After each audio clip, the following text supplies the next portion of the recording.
I'm going to call to order the Town of Old Saybrook Zoning Commission meeting, our regular Monday, January 5th, 2026, 7 p.m. in Town Hall first floor conference room at 302 Main Street, Old Saybrook. Roll call, Mark Caldarella, Chair, John Henry, Laura Gray, Robin Kelly, I got that right?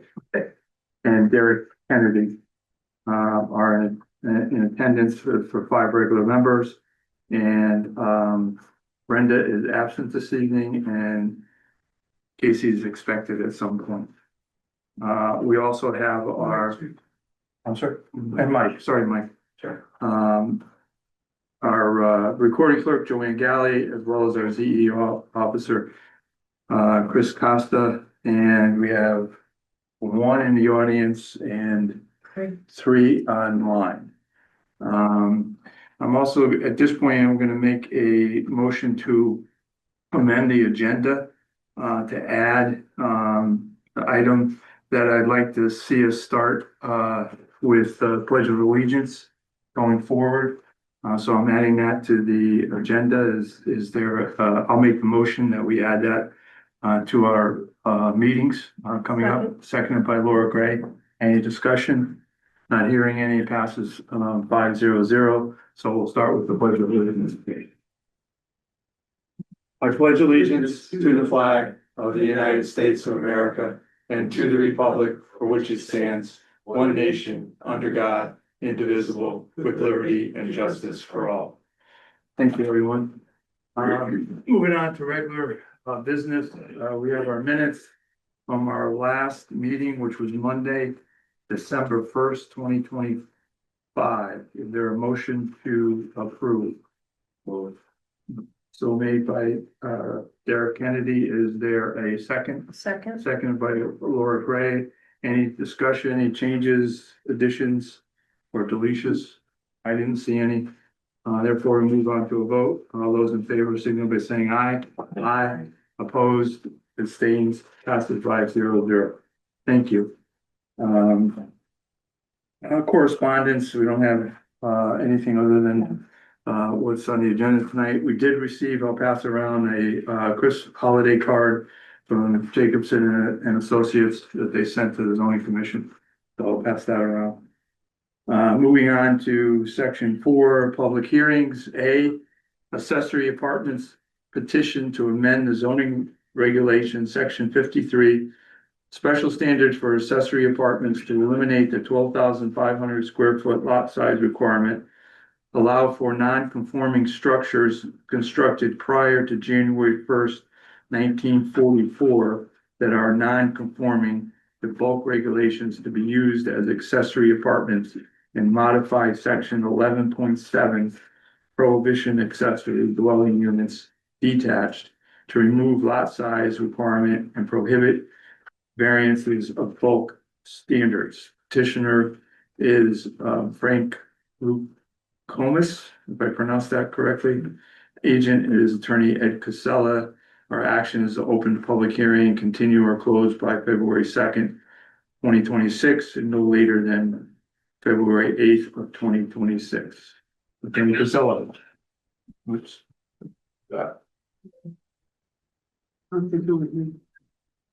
All right, good evening, everybody. I'm attorney Ed Casella, representing Frank and Kathy Lucomas, who made this application. Welcome to the new members. So this is an interesting application for the new members. So this is an amendment, proposed amendment to the zoning regulations regarding accessory apartments. And it essentially is seeking to accomplish 2 main things and then a few minor things. The first main thing is right now, accessory apartments are only allowed in town on lots that have a minimum of 12,500 square feet. And we're seeking to eliminate that, that number. And then secondly, to allow accessory apartments in non-conforming buildings, provided that those buildings can be proven to have been in existence before January 1, 1944. And I'll get into a little bit more detail of those things. But I think one important thing to say is this is a collaborative effort. So Chris, I think, was starting parts of this amendment. And then I had a client who is seeking to push it over the goal line with some modifications. So we can kind of talk a little bit about some of the changes and who's responsible for what. My client owns a property that's almost 11,000 square feet on Clinton Avenue. And they have a small house, 700 square foot house on the back of the property. And what they're looking to do, just to be frank, is construct a house that fully conforms with the zoning regulations and then retain the 720 square foot house as an accessory apartment. So that's the reason for this amendment. And as I said, right now, there's a restriction where properties that are less than 12,500 square feet, even if it can fit an accessory apartment, can't have accessory apartments. And so that, eliminates a lot of properties that are 10,000, 8,000 square foot properties that are large enough to meet setbacks, to meet coverage, to meet gross floor area and all of that. And there could be additional accessory apartments in town. What is always going to control and is a limit on a lot of development is septic.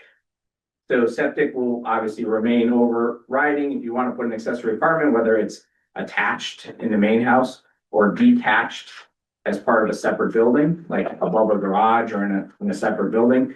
You have to make sure that you can prove that septic will work beyond what the zoning commission looks at. But from my experience, that's like really the main criteria when folks are looking to develop lots. Yeah, can you meet the regulations, coverage, setbacks, gross floor area? But most importantly, can you fit the septic that's required? Does it need to be upgraded? There's a whole process for that. So part of this amendment is by eliminating the 12,500 square feet, you're really then looking to the health code and determining, all right, is the property big enough to be able to fit a compliant septic? So we went to the planning commission and they did issue a finding of consistency with the plan of conservation and development, which I think should be in the record. And I think you're all aware that there's a very big push for housing in the state. So we think that this application to lessen the restrictions, especially the 12,500 square foot restriction, supports encouraging ways to promote additional housing in Old Saybrook. And it's, accessory apartments fit a lot of bills. It's housing for elderly, housing for old people. It allows for transitions. One thing that's important, your existing accessory apartment regulation has a lot of safeguards to make sure that accessory apartments aren't being abused. None of those are changing. So for example, in order to have an accessory apartment, the owner has to live in one of the two units. So you're not just giving people two units to be able to use as quote a multifamily. So it has to, the owner has to reside in one of the two. Accessory apartments in the regulation not changing, can't be rented for less than 30 days. So this regulation doesn't allow for somebody to put an apartment above their garage and then rent it out on Airbnb for less than 30 days. So short-term rentals are not feasible. And we talk about allowing non-conforming structures to be have accessory apartments. One provision that's in here is if you want to have an accessory apartment in a structure, you can't expand it. So that structure has to have been there, it has to have existed, and you can't make it more non-conforming. If it's on the property line and you want to add a little bit that's in a conforming location, you can do that. But if it's over the setback, you can't add a second floor, which would then encroach on your neighbor's property. So that it's a building that's basically, from a setback perspective, has always been there, has to remain the same to the extent it violates setbacks. There remains a prohibition in section 11. There remains a prohibition on getting variances for bulk standards, setbacks, coverage, gross floor area are expressly permitted. So all of those safeguards that are currently in your regs are staying. So why 1944 is a question.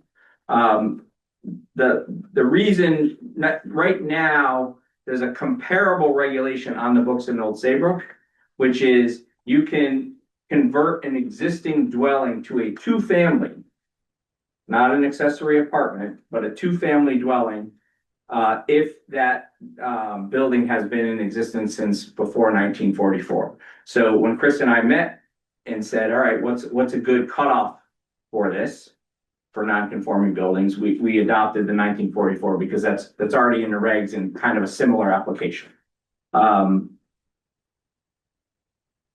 So yeah, that's pretty much it. The planning commission had a comment. I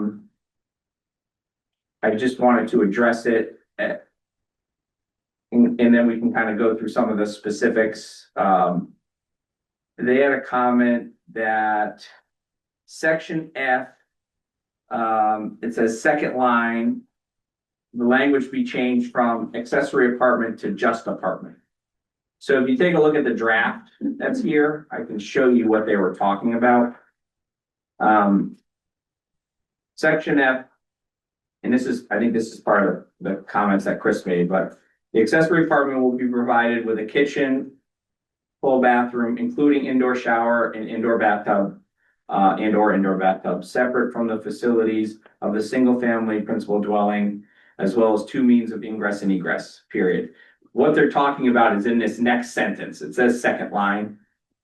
And if you read the sentence, I think you can see why. It says an accessory apartment that fails to include a full bathroom with an indoor shower and/or indoor bathtub or separate exterior door will not qualify as an accessory apartment. So it says an accessory apartment will not qualify as an accessory apartment. So it's confusing how the first accessory apartment shouldn't be those words. I think that's what they're trying to say. They say to just apartment. We had also talked at the meeting that language could be changed to, occupied space or something like that. Gross floor area, an area. But that's what they were getting at when they made that comment. I just wanted to give you that background. Like an occupied space that fails to include an indoor bathroom with a shower and a tub or a separate door will not qualify as an accessory apartment. So that for an apartment, they use the term apartment. I'm not sure that's correct either, but so that's the big picture. I don't know if anybody has any questions. Chris, you want to just state where we came, what our portion was from discussion on the commission relative to the changes we thought, please? So we allowed for accessory apartments probably since the late 70s. Don't quiz me on it, but it was late 70s. They were always attached. There were some changes to the laws that we decided that allowed detached accessory dwelling units, and we decided to amend our regulations to allow the detached units. And we did that, and we had the 12,500 square feet, which typically, like in the Residence A districts, it's 20,000 square feet. Prior to 20,000, it was 12,500 was the lot size. Prior to the 12,500, it was 7,000, and it went back in history. And during our discussions, when we came up with the 12,500, it was to allow for some of the smaller non-conforming lots, but large enough to fit both a house that's currently on most of them and an apartment that would be detached. So when we crafted the original regulation for detached ADUs, the commission paid a lot of attention to kind of, the what could go wrong for detached.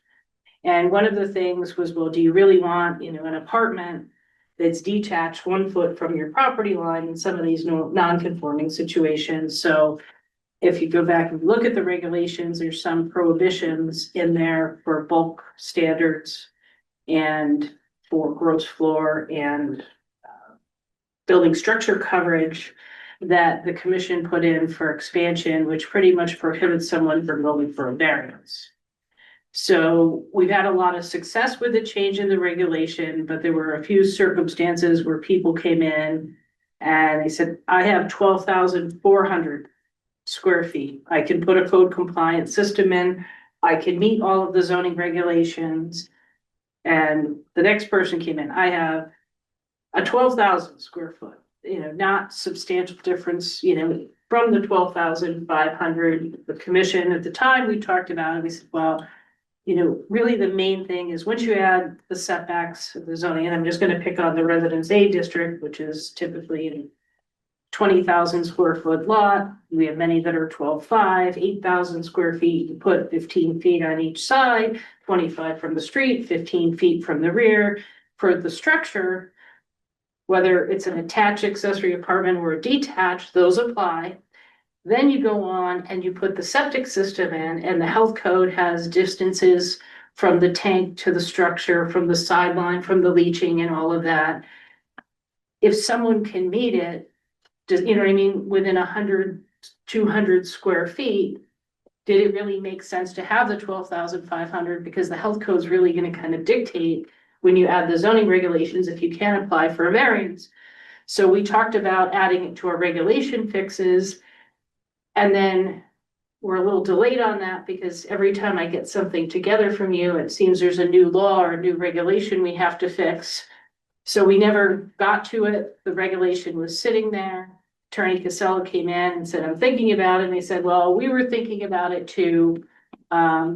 We didn't talk about this whole January 1944 non-conforming situation, but that's really how we got here today. What does it mean in terms of, like, how many properties does this open up to? Get any idea? Anybody? No. It'd be difficult to quantify that. And Chris, why would we strike where it talks about the 12,500 square foot? Okay, which I do, we wanted to, when served by public water, what was that language for? Why would they have put that in the lease? And now we want to strike that. Well, I mean, well water. I don't think it really matters. I mean, a 12,000. Right, if but you- I'm just trying to understand the mindset of why it was there originally. So 12,500 square Well, feet not the 12,000. Water, public. with public water. Why did they? We've had that in the regulations, I think, for years, but the one thing is, when you start adding, if you have well water Right, and you have a septic system, the health code dictates a radius around Okay. the well and around the septic. So I'm not an engineer or health code person, but at the same time, I know enough that I think it's very unlikely we're gonna get a well on a 12,500 okay, square foot. so that was the reason. And it's what, 175? 75 is the well radius, and then you've got From it, your own septic and everybody's Like the septic septic. around you. Right, okay. and then you have the lines from the health, this health code setbacks. So it's kind of a moot point. You're not gonna put a well and a septic on a. Okay, I just, since it was there and we're striking and one. Yeah, I think it's Some history on it. in lot area in the regulations, like for Residence A, a conforming lot is 20,000 square feet if you're served by public water. And it's 40,000 square feet if you're not served by public water. So I think it was just something that was probably carried over from that. Okay. Sure. Yeah, I was interested in, Chris, what you were saying earlier, about what would be the minimum square footage lot size of I guess we would have to talk about a specific residential zone to make this example work, but what would be the minimum lot size with a minimum primary residence and the maximum accessory dwelling unit, the setbacks, the septic areas, what would have to be that lot size in order to potentially have a number in the regulations that say the lot size can't be less than, so that it already fixes itself instead of having someone say, well, if I'm, 1 foot on this side and 1 foot on this side, but I don't meet here, the lot size is specifically already saying it doesn't work. So I think part of the issue is we don't live in a perfect zoning world and not every lot is a perfect square that's gonna meet the setbacks for health code purposes and zoning purposes, so when we did this, the other thing, 12,500, we just kind of referred back to because that was the lot size, the non-conforming lot size in section 11 or section 10 that was kind of the grandfathered in the residence A zone. So residence A and AA1, it's 20,000 square feet for the lot. Residence A said a non-conforming lot is 12,500 square feet. So it's kind of hard to, it's nearly impossible to kind of put it all into the perfect situation because not all lots are square. Some are on a corner, some are shaped like an L, some, are a triangle. You never know what you're going to find out there. And the 12,500 was what we kind of went back to and said, well, that used to work back before the 20,000. And we thought, well, we'll just start there as a number to kind of put that safeguard in at the time, because we weren't really sure how it was going to work when we started allowing the detached unit. So there's really no answer to it. And if you can think of a better way to put it, it's each lot is different. Yeah, no, it sounds like, it sounds like as long as, to what you said earlier, as long as all of the other bulk requirements remain intact, that allows for the lot size of whatever dimension it is. The applicant has to prove the appropriate things, and now we're not worrying about, which seems, I'm not trying to be flip, seems arbitrary at the 12,500. I'm not saying it is, I'm just that now we're not having to say, sorry, you're 10 square feet short, right? And that's really what's happened, a matter of 100 square feet, you have a perfect layout for something and you're like, oh. Yeah. Sorry, you're 100 square feet short. Maybe your neighbor will sell you 100 square feet. So, you're trying to figure out a way to do it. But they're not performing too, so they can't do that. Exactly. Then you gotta Does this, I'm sorry. No, yes. go ahead. Does this, your suggestion here is combined with Chris, how does that play out in the floodplain? Are you recommending that Yeah, I mean, floodplains included in this? yeah, we don't have anything, I don't think there's any prohibition It to. says flood hazard area. It's not located in a special Oh, I flood did. hazard area. There you go. That's a special. Yeah, but that's a Yeah, special, flood, yeah. special flood hazard areas are the A and the, yeah. So the non-conforming structure. The non-conforming structure has to be located in the, before 1944, has to be located in the special flood hazard area. not. It's not. No. Not located. I think this leaves open, if you had a conforming structure. And you wanted to put an accessory apartment in it, you could do that in a flood zone, if you met rest of zone. I think it does. It does. Yeah, It does. We all got a copy of the deep letter dated today. Second paragraph from Brady Lynn. Well, we appreciate the incorporation of language specifying that accessory apartments can only be created when the existing structure is not located within a special flood hazard area, and that there can be no change or expansion to the structure which would increase nonconformity to the title wetland setbacks. So concern I would have is it's pretty clear as to his statement, but we shouldn't be putting people in a known flood area based on everything that we read. However, if let's say you come and everything else is met, but you're over the 50% rule, then you have to become conforming. So how do we handle a scenario like that? Where if it is over the 50% rule, it's a non-issue. It works itself out. Less than that, are we comfortable in placing living conditions in a flood area? There, Under the proposed amendment under B. Can you, if you eliminate.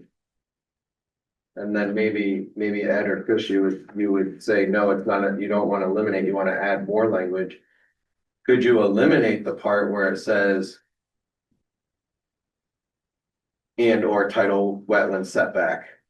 Because that's giving the approval of that with the language.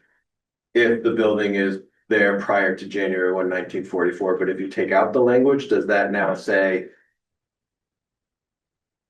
Does the non-language prohibit it, or do you need to put in language to prohibit it? So I think the question is, if I have a 12,000 square foot lot in a flood zone, can I have an accessory apartment above my garage?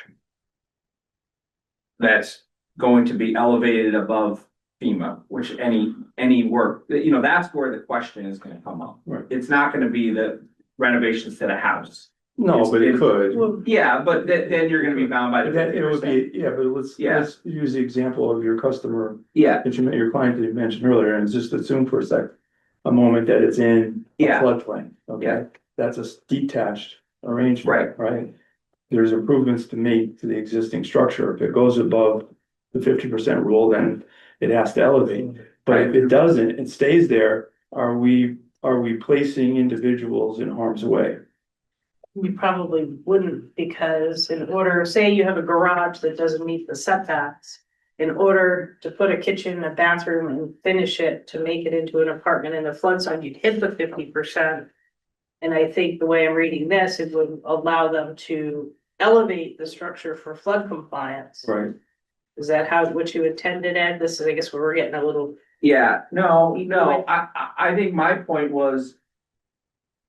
If you have a non-conforming structure. And it's in a flood zone, you can't have an apartment there. That was the intention. If you have a non-conforming structure. As to setbacks or anything, and it's in a flood zone, even if it's built before 1944, you can't have a accessory apartment in it, okay? So that's what this, in my opinion, this language says, but you guys are raising a whole nother question, which is an interesting one. And I don't know if you want to talk about that question before we get to the other one, but the next question is, all right, I have a conforming structure. And again, I think a garage in my backyard, but I'm in Chalker Beach. It's in the middle. I can meet all the setbacks, but all of Chalker Beach is in the flood zone, right? Even if you're up near Route 1. Can I have an access, is just that what DEP is asking, and you guys have to figure out, is, doesn't affect my client. Can I get an accessory apartment in the flood zone? This regulation right now doesn't say that you can't. You can. You can. Yeah, The way it's written is you can. you can, exactly. So you- So that's the big, that's the concern. exactly. That's a big policy question for you. I mean, a lot of Old Saybrook's in the flood zone, so, a lot of the improvement would need to be FEMA compliant. Right. So maybe you could build in language that, look at, even if it doesn't meet the 50% rules, you have to make it FEMA compliant. So then, We could do that. If it yeah, force them to be compliant if they don't have to be. I don't think- Most likely they're gonna hit the 50% no matter what. yeah, but worst case scenario, Yeah, no, I mean, it Yeah. is. I understand where you're coming from. So that's an interesting Yeah, you're question. gonna take a $30,000 garage and Yeah. if you want- convert it and put a new kitchen in, I mean, you're Bathroom, getting 50%. Yeah. Kitchen, bathroom, sheet rock. But some people have situations where it's like not quite an apartment yet, but it's like you know, like they have a Bathhouse. studio or Yeah. something, or a pool house or something like that. Could that become an issue where like the cost to then put in your kitchen fixtures or something is They would have to meet all the bulk gonna meet the requirements. 50%? No, the bulk requirements. Right, first. but I'm saying, say it did, Oh, okay. and it's I'm saying, I'm just talking about in terms of meeting the 50%, like those situations where it's a building, like a finished building, not like somebody's Okay. old, you know, 75-year-old garage. Could there be a situation where you could make it a full apartment without hitting the 50%? Possible. That's Yeah. possible. That's the big flat picture question of, should there be just a prohibition? In my opinion, I don't think you should do that, a prohibition. Look at if somebody can make, you know, if they have a property that's in the A zone. I know DEP doesn't want people to expand, but this is Old Saybrook's bread and butter. Are those low-lying properties? Well, that's what most of the towns made up, Yeah, yeah, you know. exactly.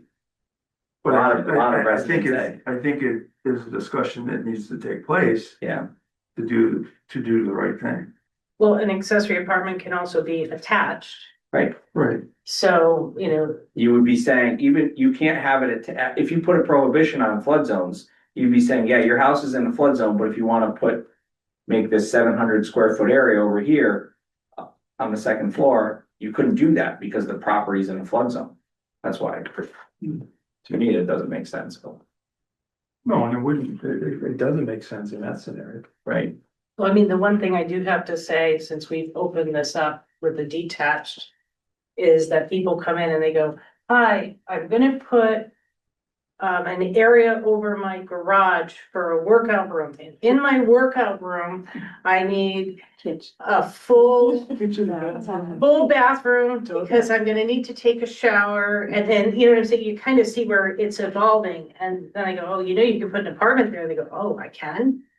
So it's better we, you know, we know where people are and where they're living and make them legitimate versus having people living in areas that are finished over garages that don't meet the standards. And that's part of the reason where I added this language, a full indoor bathroom, an indoor shower. So because people come in and like, oh, well, the shower's outside. Well, you know, that's not, you know, that's a pool house.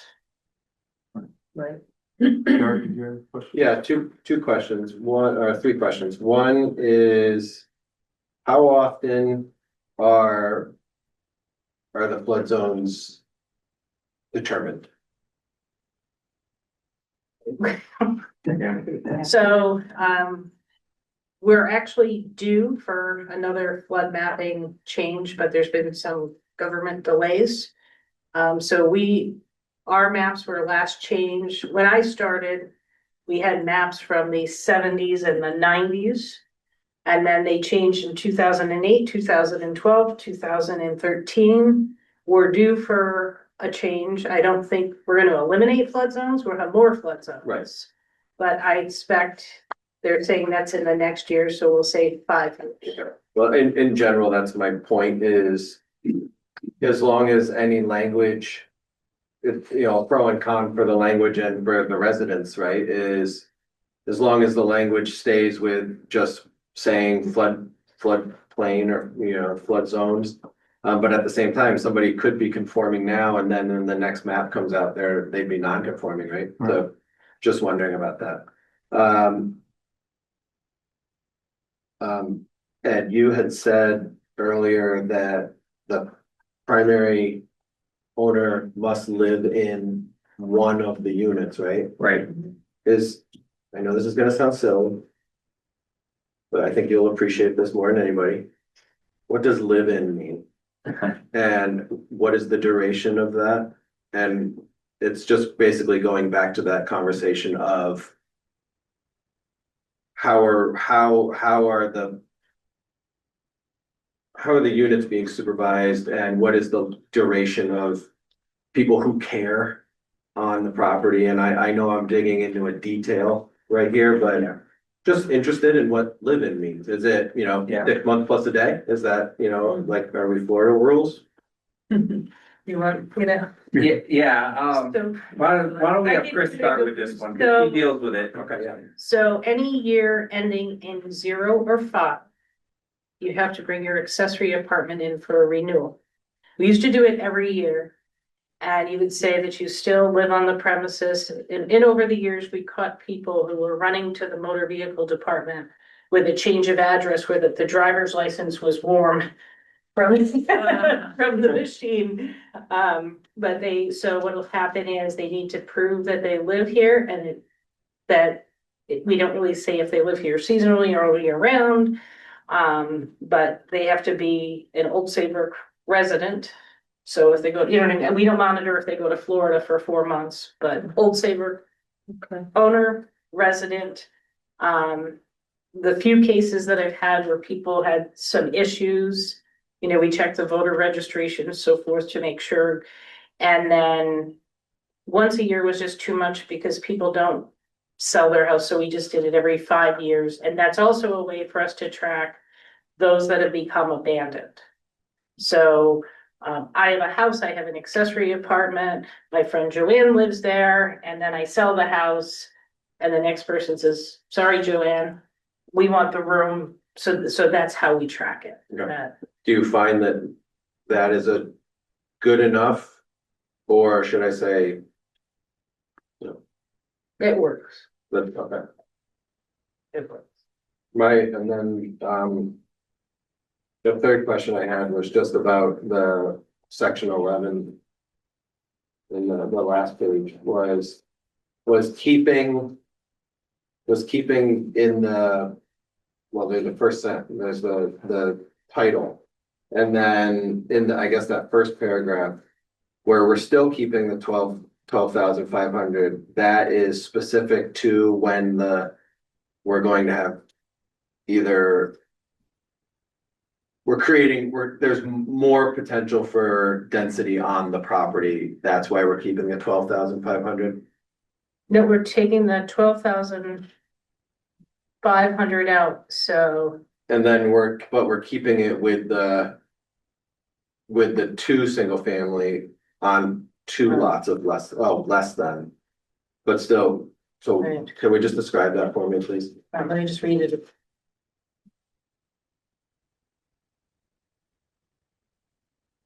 Okay, so what that means is that I come in and I get an accessory apartment. And I meet all the requirements. And then I say, gee, what if I split off this detached apartment onto another lot and I go get a variance and split it off so it's another house? So you potentially end up with another building lot. That's why that's in, but that's kind of a good point. The division law is.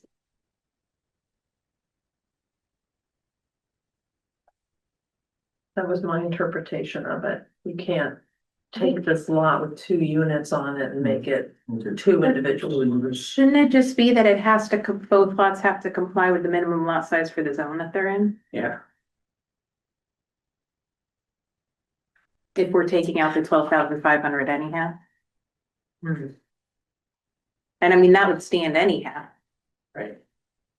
So maybe it should just say on less than the minimum lot size allowed in the district. Yeah, or that you can't get a variance for that, right? That was the idea.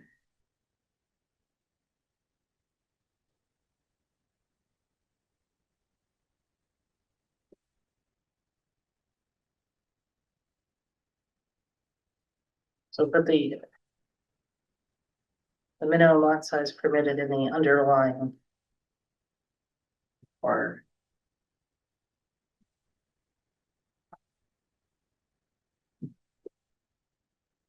On 2 lots of less than the minimum lot size permitted in the underlying, in the zoning district.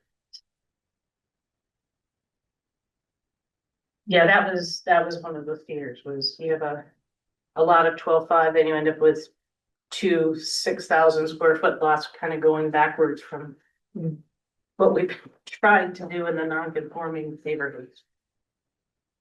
I have a question. One of the previous meetings you mentioned some of the beach communities have garages that are right up on the property line.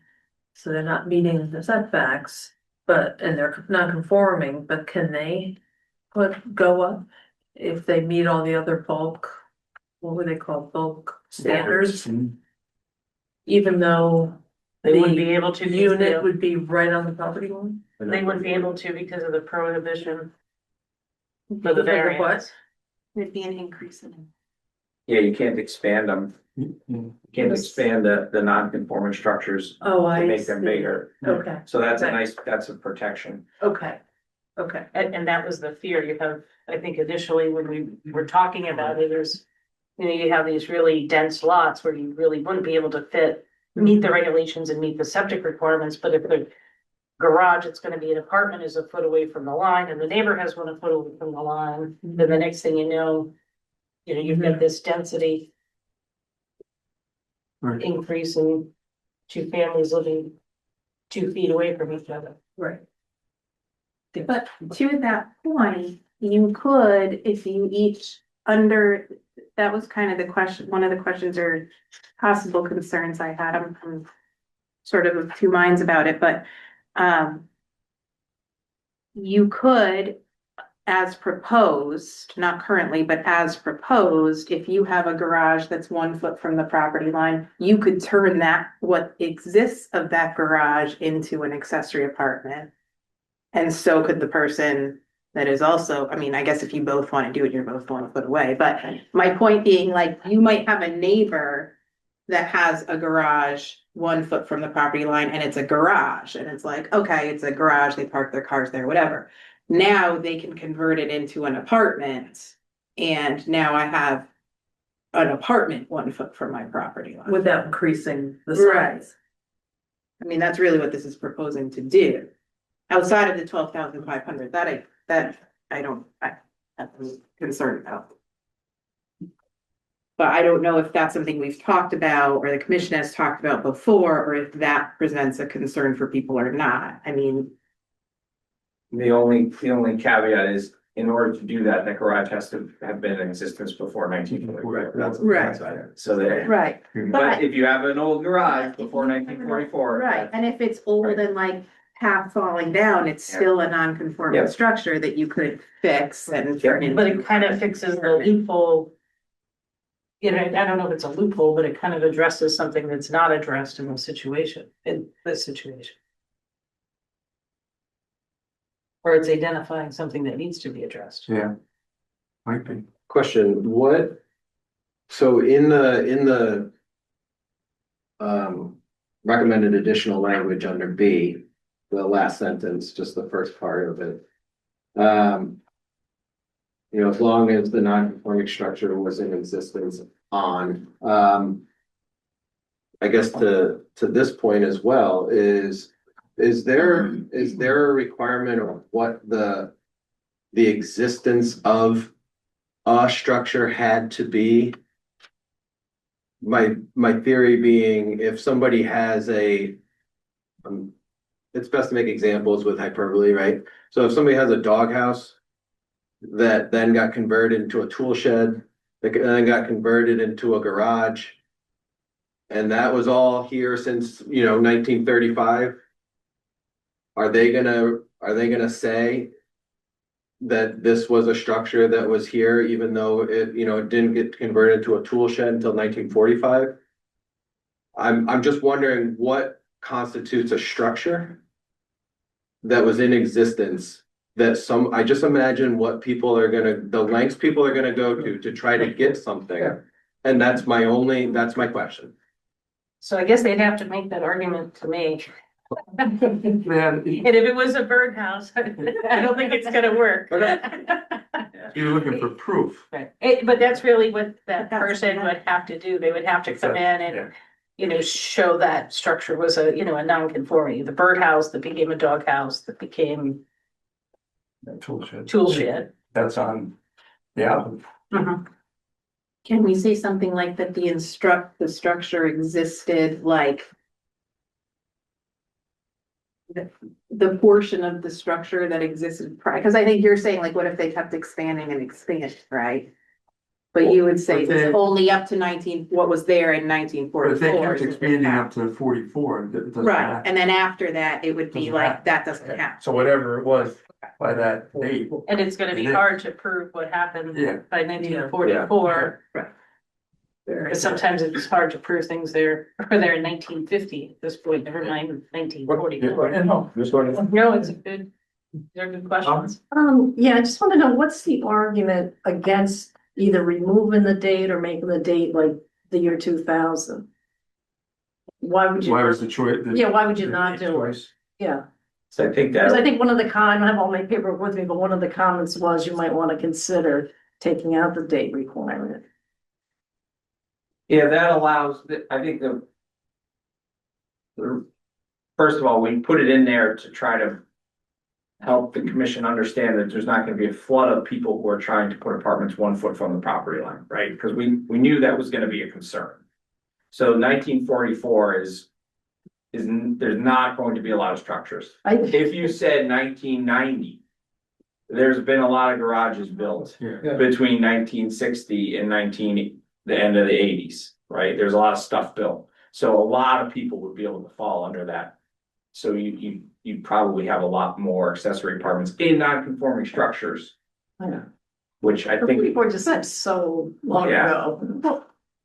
And from a zoning standpoint, either we think it's okay or we don't, like, yeah, I mean, whether it was built 5 years ago or 100 years ago, like. If we're saying it's okay, why do we care when the building was built? Like, if we think it's okay to make a building that's 1 foot from the property line an accessory apartment, then like, either we think it's okay or we don't. understood. It's just a question of scale.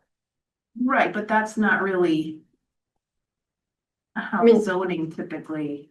But you're looking at it, you have setbacks for structures. Right, You're taking a structure that doesn't meet the setback, it's a foot away from the line, and the next one a foot away from the line. correct. So you're gonna think about light, space, air, and do you wanna be sleeping in your apartment, have the other folks 5 feet away and privacy? Right, But you open it up, there's so many non-conforming structures, I don't have a count. but then why would we allow it if it was before 1944? Like, what's better about being before 1944? Because Other it has a it's client with a house. discriminatory. Yeah, it's In for one 1940. client. That's what I'm saying. Maybe It's more than not, one. not really. an No, there'll appropriate- be more than one, but the likelihood, it's not like we're gonna have, you know, in Ed's example.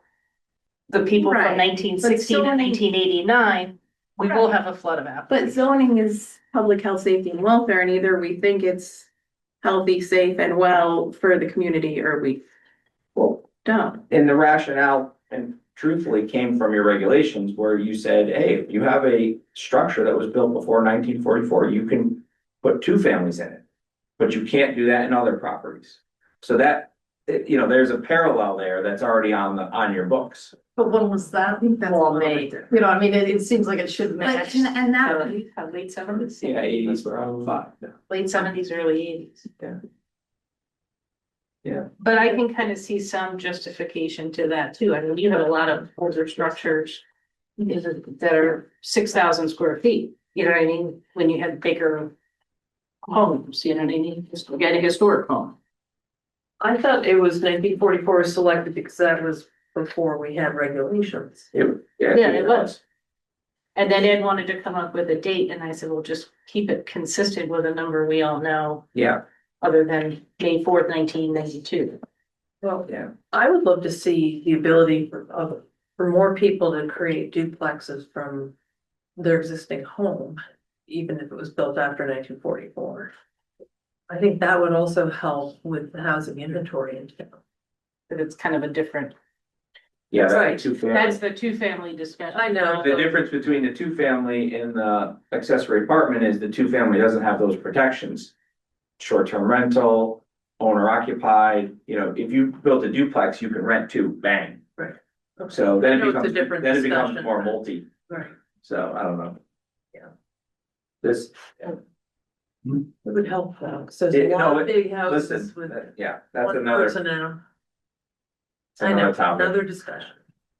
Yeah, I was just gonna say, I think the overwhelming part of this discussion would be better under item 5 on the agenda. But going back to the date question, I mean, if knowing that it's part of trying to find a date where the regulations didn't exist is one thing, but to the point of either it's fairly black and white. It's an either we do like it or we don't, understanding the reasoning for it and also understanding that there's an applicant who wants this to happen, or, you know, that's the reason why you have these discussions. But to your point, which I agree with, is, you know, when is there a big difference between having a singular date in a regulation versus carving out a piece of property and saying, we like Burger King here, but we don't like it here? It's like, But you're not, I mean, we're not putting specific property. no, I understand. There could be 500 properties that, you know, we don't know about, that people are gonna come flocking in, we Agreed. don't know. So I Agreed. wouldn't say it's I understand. discriminatory or spot zoning, because we don't really know the ramifications of it. And I think a lot of times too, even when the detached units went in and the 12,500 went in, sometimes it's a starting place. And you go through and you have protections in, and here we are saying, okay, well, if it's 12,200, and here we are 5 years later and it's worked, then we talk about it again. It doesn't mean, you know, in 6 months, we could say it's a problem, or next week and write something different. So sometimes the numbers may be, like you said, a little bit arbitrary, but at the same time, we amend our regulations almost once a year to deal with situations like this, saying, you know, we wrote this and, you know, maybe we need to revisit it because I've seen this problem. Well, also, like, in the beginning, there's the whole reason for this is you want to encourage housing. So it would seem like if you move the date to 1960 or something, you're creating more housing. Potentially, Yeah, potentially, doesn't mean that it's going to happen, the availability of it to do that presents itself. yeah. Right. No, but if the underlying purpose is to encourage housing, I would think you word the regulation to allow more housing. 44 just seems like, you picked 44 for some reasons, but also when you picked 44, it was the late 70s. I mean, that's 30 years. I mean, now it's, you know, it just doesn't seem like there's gonna be a lot of structures that are. Propose. I kind of like either we like this idea or we don't. I kind of like the idea of no date, or something else arbitrary. 44 is arbitrary, go to 2000 and then see if there's a big groundswell of application, There then you will stop be a it. big- But maybe if you do 2000, then you. If we were gonna always pick a moved date up. like that, I think we need to study it, because I can think of in my 25 years here, how many houses went to the ZBA and garages that are 3 feet from the property line. Yeah. I mean, we go to some of these, you know what I mean? You know, now you're kind of really opening up a can of How about worms. 1970? But then why are we changing our regulations just to accommodate one particular or a handful of, if we don't think it's good? Like, if we don't think it's a good thing to happen, then why are we changing the regulations I to don't think allow what's it proposed is in a bad some thing. places? I think of opening it up. I mean, we kind of know from 1944 and back, there's not gonna be that many structures that are gonna fall into. If you wanted to do something and say from 2000 back, I think we'd have to research all these properties and get a better handle about how many there are and get some feedback, because if your neighbor has a garage a foot from the line and all of a sudden you've got this going on in sheds and whatever other kind of structure, kind of to Derek's point. But if you're the neighbor of one of these people that is pre-1944 and they convert their garage that's a foot from the property line into an accessory apartment, either we think it's okay or I still go back to like, why are these like select few okay just because there are less of them? That's the applicant. That's the applicant. Yeah, that's okay. And also, how many other non-conforming properties do you want to allow to let this happen to? Right. Right. All of them? I don't know. Right, that's. We don't know that. I mean, to me, the downside is how much exposure is this? I'm not saying we shouldn't encourage housing, I'm saying we're talking about non-conforming properties, just to let them go, or not. That's what the date does. So what starting point? Right, so we're starting conservatively, Yes, see how it goes. Very But I just looked something up about the Forest Glen lifetime homes that were built. That's like, off of Maple Avenue, they look like Brady Bunch ranches. They built 100 homes during that time.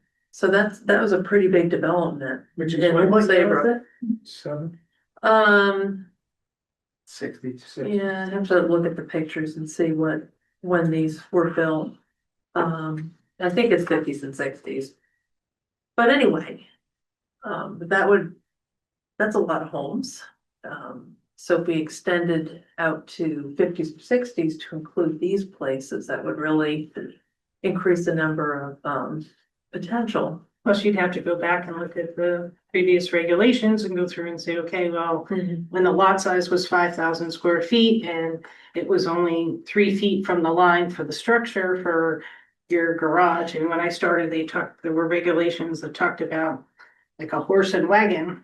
You know, they were still kind of kicking around in the regulations, that's where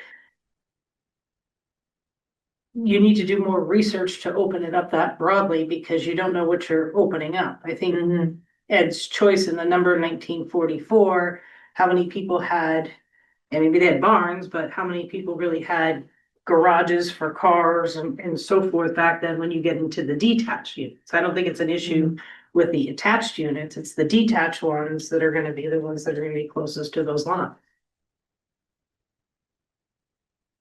Could we consider, making an exception for the non-conforming structures, but still having some sort of minimum so that it's a lesser minimum, maybe it's like 5 feet or something. I mean, I don't know if that works for your client, but,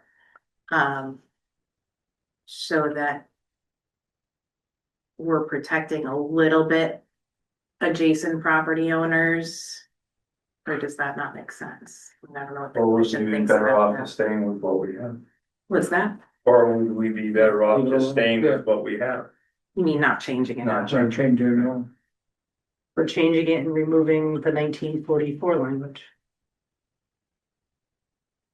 But I feel like that's, we're gonna have several options to talk about and decide on, and is one of them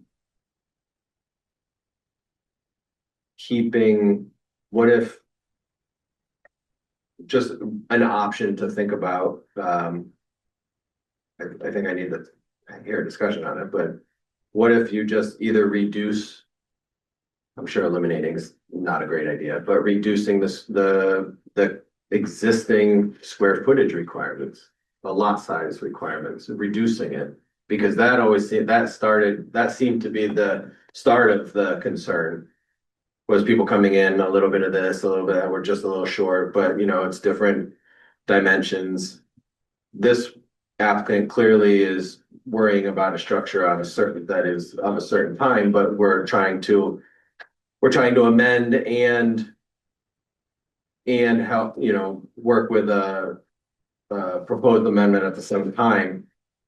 Well, we're here to review and decide or not decide based on the applicant's on accessory apartment. Right. Right. So if we feel we need to study more or there's elements of it that we need to modify, we can vote it down and ask for a more word I'm searching for, but an application is to your point, Robin, that isn't date specific. Okay, but I would not this evening be able to feel prepared to be able to vote on that, only because I don't know what that means. I don't know what that exposure would be. Yeah. Not that we're, No, no, not, understand the issue that, So- so open the floodgates, I'm happy starting with 44, yeah. Yeah, I mean, I think there's two parts to it. I think overall, and I know we have different members on the commission, the 12,500 removal was a discussion we probably had Wow. for a while, early summer, whatever, granted, it's a different commission. The text here is what we discussed with the exception of Ed's text that he's added from the 1940. which the zoning commission is. Can your software do a numerical calculation of detached units in town? We can, but we don't know how far they are from the lots. How about, can we find out how many houses were built in the fifties and sixties? All right, I'm gonna give you an example, our conversion ordinance, I think I've maybe seen 2 in 25 years. How many have you seen, Ed? You did What does that mean? Conversion? The the two-family conversion? Oh, Yeah. I don't think we're gonna open the house floodgates at with Banbury. 1944. I mean, if you wanted to go with the 1944 and you wanna go through and take some time and research it more, you could do that. You can deny it, you can approve the removal of the 12.5 and not the 1944. I mean, I think there's some things you can salvage out of this, if the 1944. Well, you just indicated that you have a better understanding. Yeah, Right? I'm happy starting with 44. Yeah. I just was, that's Yeah, what, sure. because I asked what was But- the argument against right. it, yeah. And as we have done, I think at this point, I'm probably most senior being on here for the 10 years or 12 years that I've been on it. We always go back Yeah. and look at it based on what we learned to modify and change it. If we see, hey, it should be 1960 or whatever, we'll do that. I mean, obviously, the intent here is specific, but it's a review to see whether or not we can provide this so that we can increase housing in town, and that's a good thing. And that's something the zoning commission has always wanted to be and do and open-minded about. And it's a start. It's Yeah. not, it's not a, it's not gonna solve all the it's issues. not written in stone. Exactly, I think it's a good start. I would like to so, start there at least. Yeah. The public hearing too. yeah, no, I know, I'm just wondering, and that's the historian me, I know after the hurricane of 38, a lot of these houses were built. How many were built? It's mostly the beach community houses. And then this big development happened, and I just checked, it was the fifties and sixties, they built all this housing for people who were working at the sub base. And electric boat. Donald. Yeah, but that's the next big Yeah. development in town, but to start at 44 is what works for me. So that will help your client too. any other questions for commissioners at this point? No? Can I just ask one more Sure. question? So I just want to make sure we're all on the same page that section E still applies, right, in terms of the size? Yes. Like Yeah. 1,000 square feet and the Yeah. third, so that doesn't change, okay. So if you have like some huge, you're not like huge barn, you're not gonna end up with, okay, Yeah, and if you have a 1,600 square foot house, you only get 1/3 of that, yeah, okay. so it's. You don't even get 1,000. Right. What was the 50% rule? Cause now that I'm reading this again, I thought that was the 50% rule. That's the flood zone. Yeah. You can only spend up to 50% in improving structure if it's not FEMA compliant before you have to Go. go Okay, up. got it. So if you're I remember. thinking about taking a garage and adding bathrooms and Mhm. kitchens, you're gonna be over 50%. Right. If you have a bathhouse or So pool those house, need to go up. you might not. Right. Since this is a public hearing, open it up to any questions. Obviously, there's no one in the audience. If anyone online has a question, if you'd raise your hand, please do so now.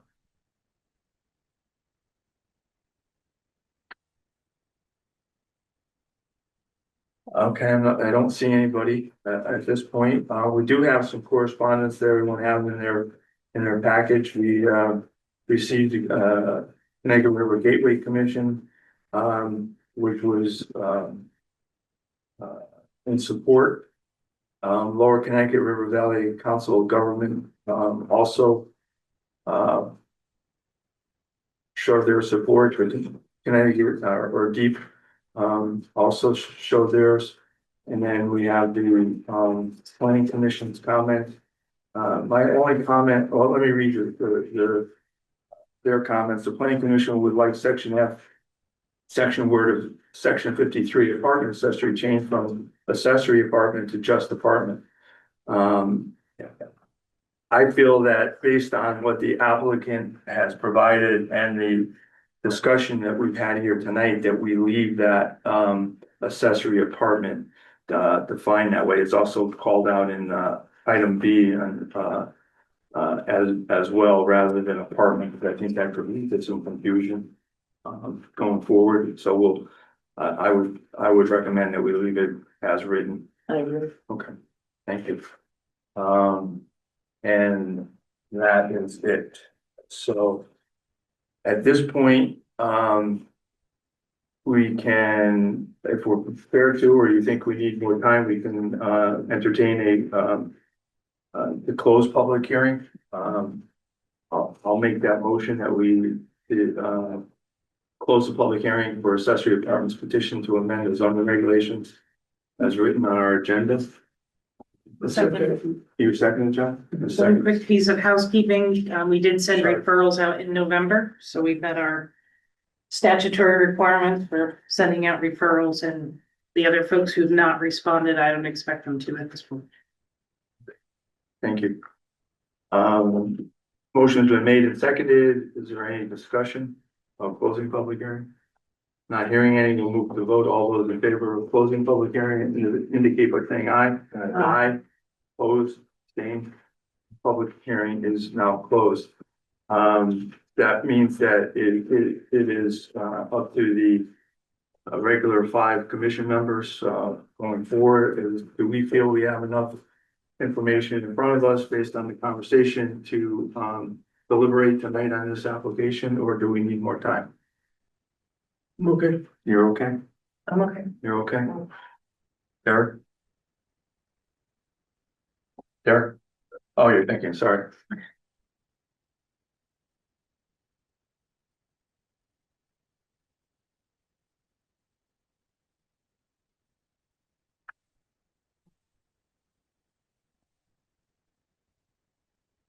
I think I'm good. Okay. So I'll make I'll need some help on this because we have a couple of hints that I think we have to add for this. Motion to. We didn't amend anything. We didn't amend anything, did we? How do we keep that language? If you keep that section, oh, we did actually, I will, yeah, we did add, we amended section 11. Section 11 prohibition. Right. So, I'll make a motion, to approve accessory apartments petition to amend the zoning regulations, section 53. Special standards for accessory apartments to eliminate the 12,500 square foot lot size requirement. Allow for non-conforming structures constructed prior to January 1st, 1944 that are non-conforming to bulk regulations to be used as an accessory apartment and modification. Section 11.7 prohibition accessory dwelling units detached to remove lot size requirement and prohibit variances of bulk standards with the following condition. Is it a condition? With the amendments noted tonight, particularly section 11.7, where the last line, we were gonna remove of less than 12,500 and change that to of less than the minimum lot size permitted in the district is expressly prohibited. Is there a second? Second. Seconded by John Henry. Is there any further discussion? Not hearing any at this point, we'll move on to a vote. All those in favor signal by saying aye. Aye. Opposed? Abstains? Derek, did you, okay, it passes 5-0. Great, thank you. Thank you very much. Yeah. And the effective date, February 1st, work? And the effective date will be. February first. We have this off of Maple. Yeah, Okay. yeah, around. Several times. Yeah, that was the first beach thing. Yeah, it was Southfield. Yeah. Fascinating. Yeah, they didn't need a road to get there. I mean, it was already there. I think, I like your work on the economy. I think that the discussion that we just had was very good amongst ourselves and good dialogue, so, I got Thank more you. if you guys want. no, you can go home now. We can keep coming. Section 5, workshop, discuss possible regulation. Thank you. Thank you. Good night. Good night. Chris? So we talked about this, at a previous meeting. I do have a little bit more research. We talked about this in gateway conservation zone. There's a little issue with the trees. We have to update our coastal site plan language to, and I'm waiting for some feedback, so I probably put it on the agenda too quickly, so if we could continue till I get that feedback, Sure. that would be terrific. Perfect. Can I bring up the other, the government start time? I discussed with Chris, that I think like to see us start a zoning meeting an hour earlier at 6 o'clock versus 7 o'clock. I know that other, commissions and boards like ZBA has started earlier. We polled, some of the, people such as Ed Casella and engineers and stuff, and they like that very much. So I wanted to get a feedback from everyone here in the room as to what your thoughts were relative to an earlier start. I like it. Us retired folks, we're okay. You're okay? Casey, how does it work for you? That's great for me. Sure, Yeah, oh, good. good. Sure, No problem. Mike? Okay. Start at 5? Yeah, start at 5. No, I don't think so. We have to set a start date for that. We have to Well, put a a few notice things. out. So the first thing is that, we do have some public hearings that were scheduled and advertised with a 7 o'clock start time. Right. I believe, Or we leave those as is. so that would be We have those for the next meeting, I believe. in the next, so you gotta remember, we have these 35-day Yeah, referrals now. So maybe. No, maybe something like April. March. So if you made a motion to amend the annual calendar for a start time of 6 o'clock, Starting first meeting in April.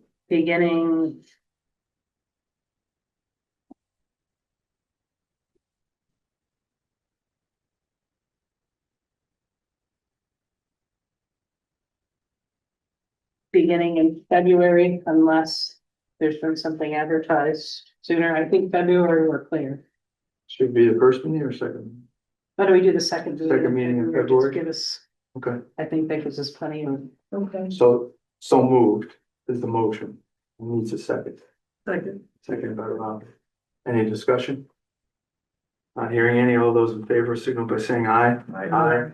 Opposed, abstains, passes 5-0. Thank you.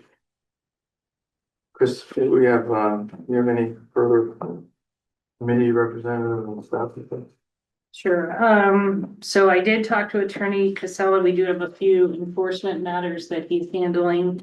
And he will be getting those in with special permits and so forth. He said this month. I know we've been waiting for a little while. So hopefully we will get those in. I did send you an email that he was at the 9-19 King Street, was served. That's a dog grooming business or converted to an illegal 2-family. Fenwick Ice Cream was brought up. We did reach out to them for some time ago to see if they could come in to talk about banners and trailers and things like that. I believe they're closed for the season. I did send an email. I haven't heard anything. I gave them 2 dates. I can follow up on that for you. Please. The one thing is, most of you, I think, are aware that, we applied for a grant with the Department of Housing to study the B1 and portions of the B2 district. That is underway. The department, we've scanned, all of the parking and septic files and soils data files for all of the properties in that area. We sent them to our consultants. We've started the soils analysis on that. We had parking counters out on December 4th. I think the 4th, 5th, and the 6th, or maybe it was just the 4th and the 6th, and we've started interviewing property owners. This was for our new members to talk about why our mixed use apartment regulations, some of the owners are not taking advantage of them, and to evaluate those regulations. So we're off to a good start on that. And then the other thing I wanted to talk about is the half-story definition. So this might be able to use the whiteboard about it.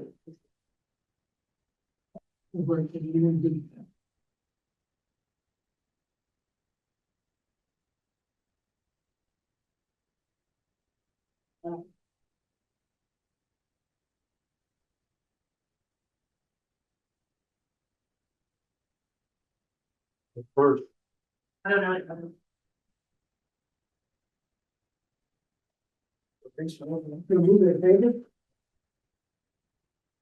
think can you see over here or? no. Yeah. Never, nobody ever uses them. Well, we're talking about food. Yeah. Where is it? I was gonna put together a memo for you, but I figured I was gonna explain that. So if you go to section 9, definition, it's under story, comma, town.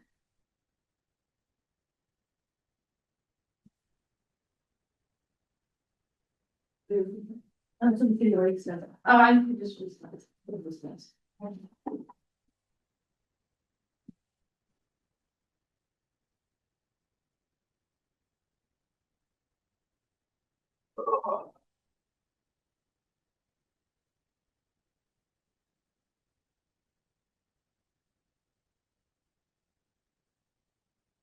Go ahead. Everybody there, story, comma, town? All right, go back one page to story. There's a little diagram on the bottom for calculating gross floor area and half story.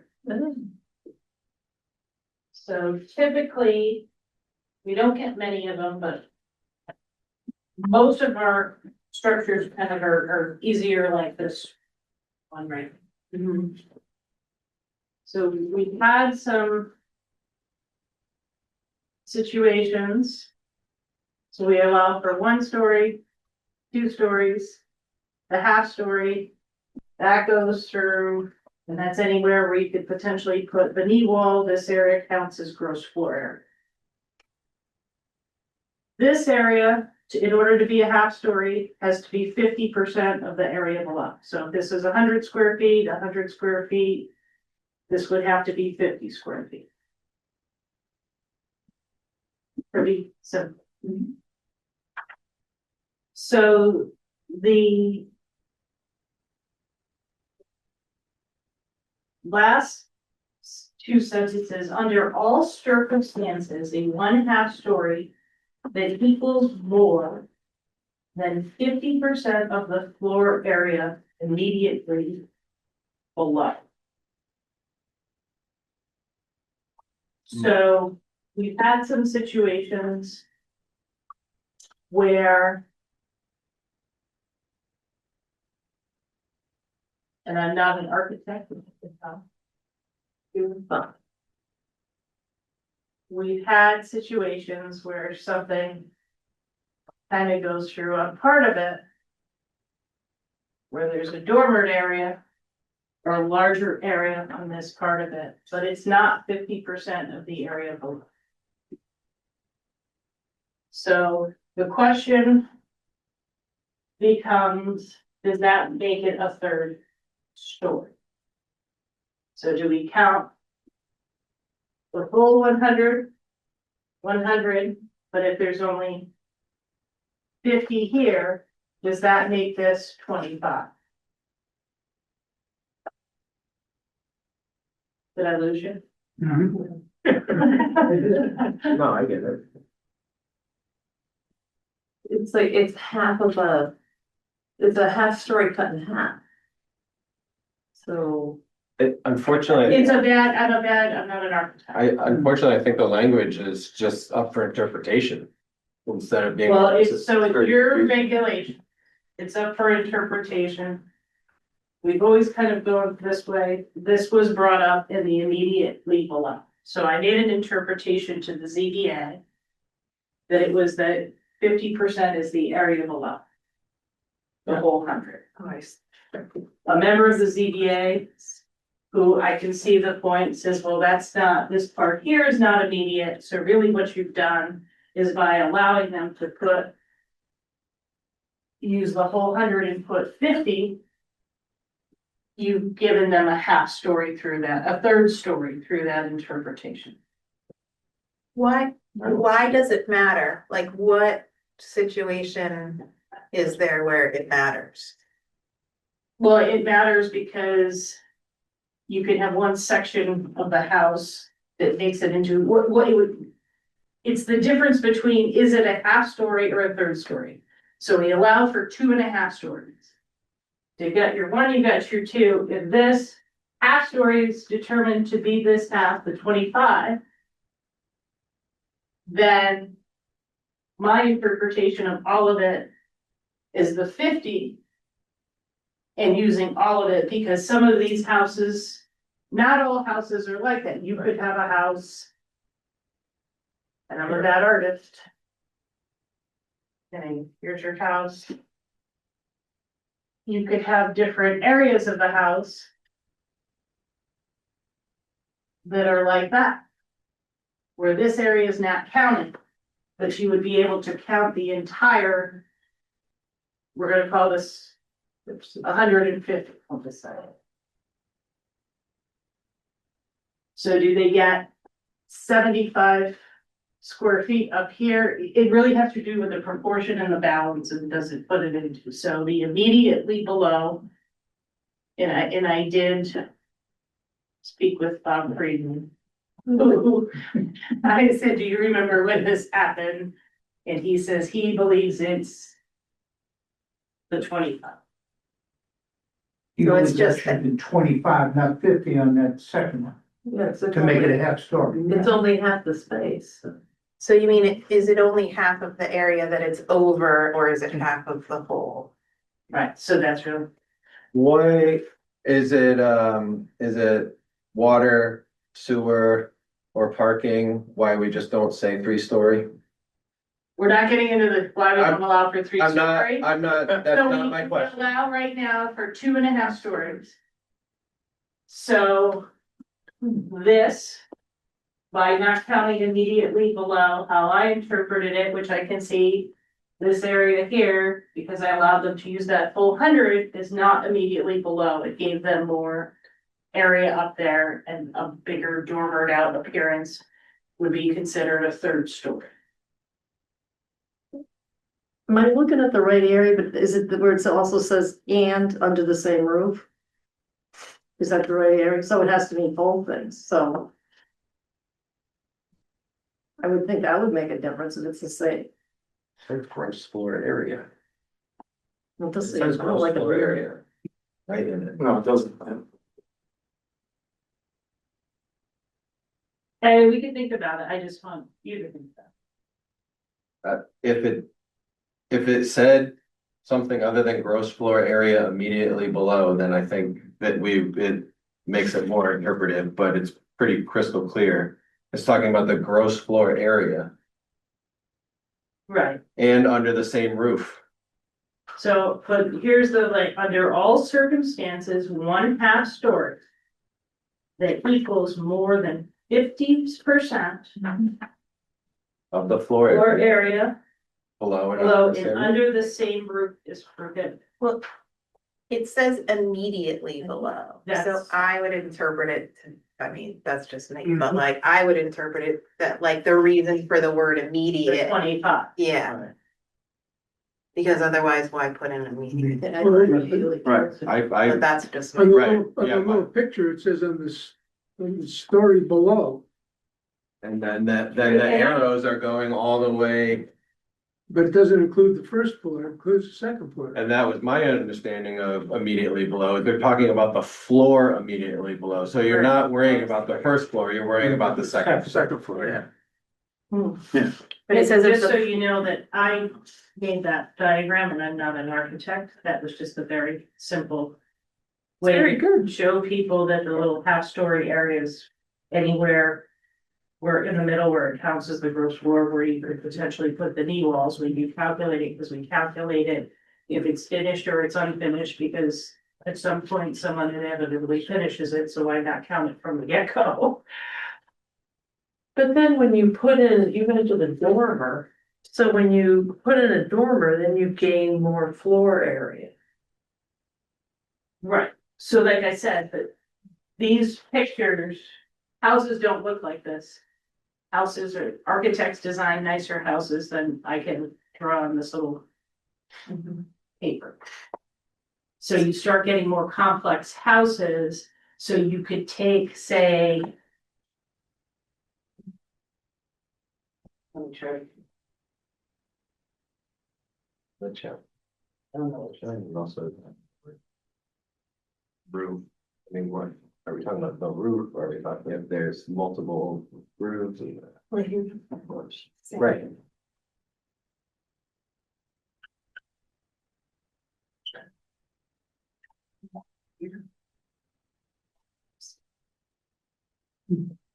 Just the plan, right, yeah. Just be specific.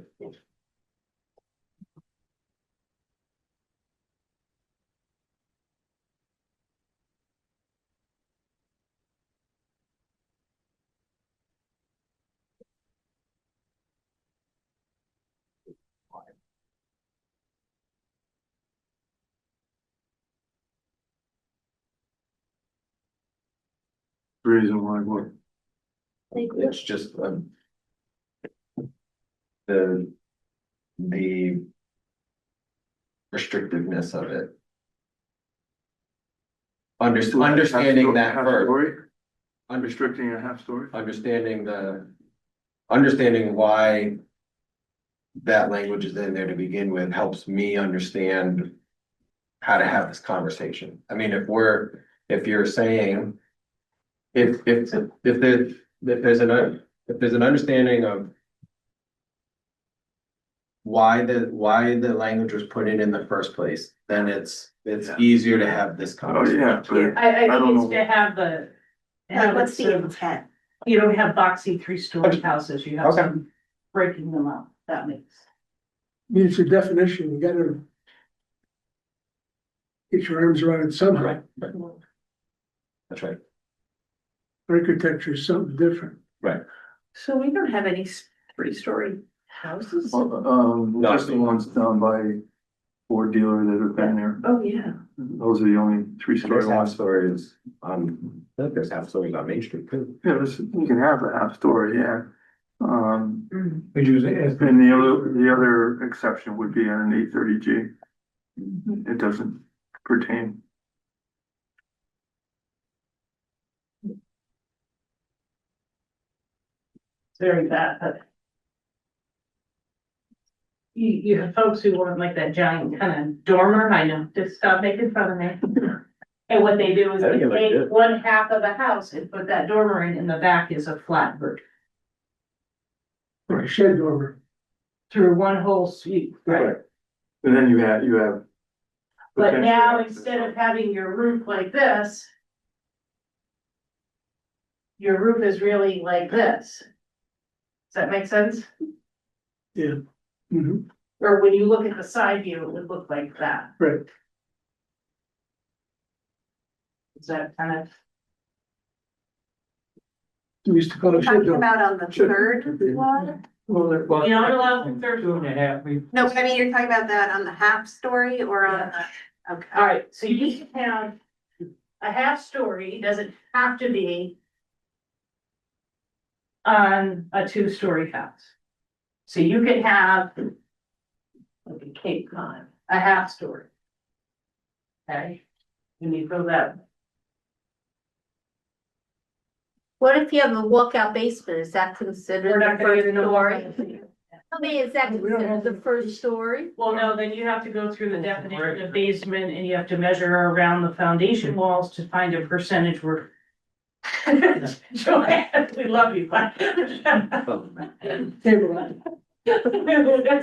We can talk about basements.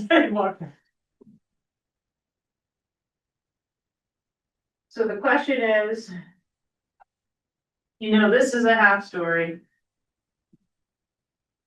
But you have these situations. Where.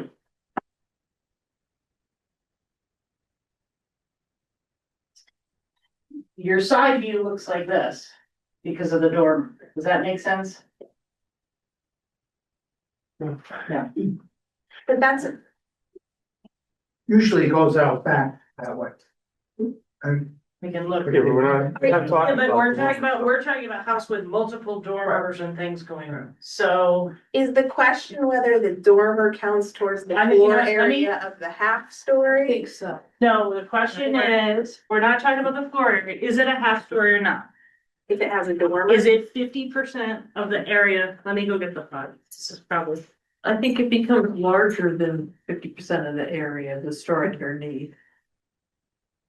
You include. If you put a dormer in, because then you get more floor space. That's different. Yeah. And then it becomes a third floor. Well, because it's greater than 50%. But I thought all we were talking about is it 50% or 25%? Well, so then they can back into it however they want with the dormer. Well, But yeah, that's not the issue. Picture on the Because the right dormer of the- hangs out over the other Is it part, the is that whole- the idea? The whole second. This is the whole second story. Or the first and second. I like Derek's interpretation of immediately below, could mean just the entire floor below and not the first floor. You know, Right, it it's wouldn't the second- include the- I hadn't even thought of that as a definition for immediately. I was thinking it meant immediately below what you're trying to add on. But I kind of like the idea of immediately means you can only look at the floor directly below you and not add in the Right. first floor. Whether that's So- second floor, I'm- first. So I'd be leaning towards 50% Yeah. then. I think that's the intention, but it's not very clear that way. Yeah.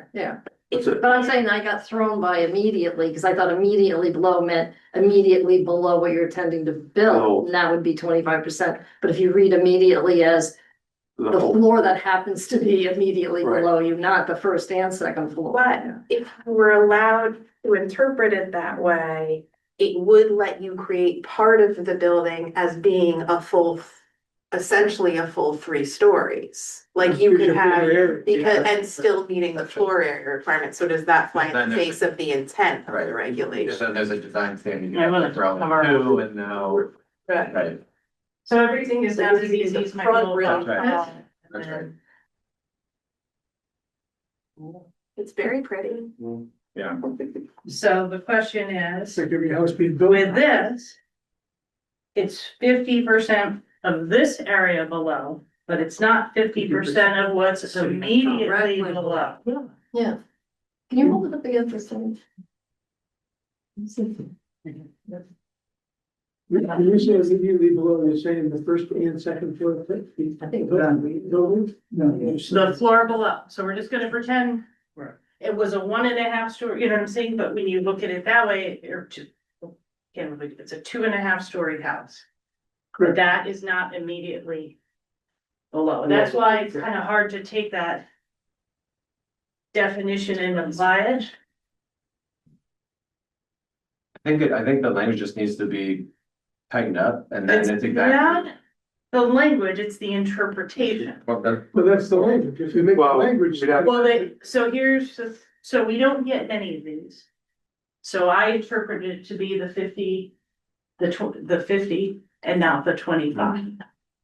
So going back to my very. Buildings on half of the second floor. See how I tried to make it look kind of funny, how No, I it's got off, now you can see it? So I said they would have the 50 was my interpretation. But because it's immediately below, the ZBA got stuck with the 25. Yeah. So the question is, there your regulations, how do you want me to interpret that? Am I interpreting it incorrectly? I don't care. Commission, I know that. I think it's 50. That's where.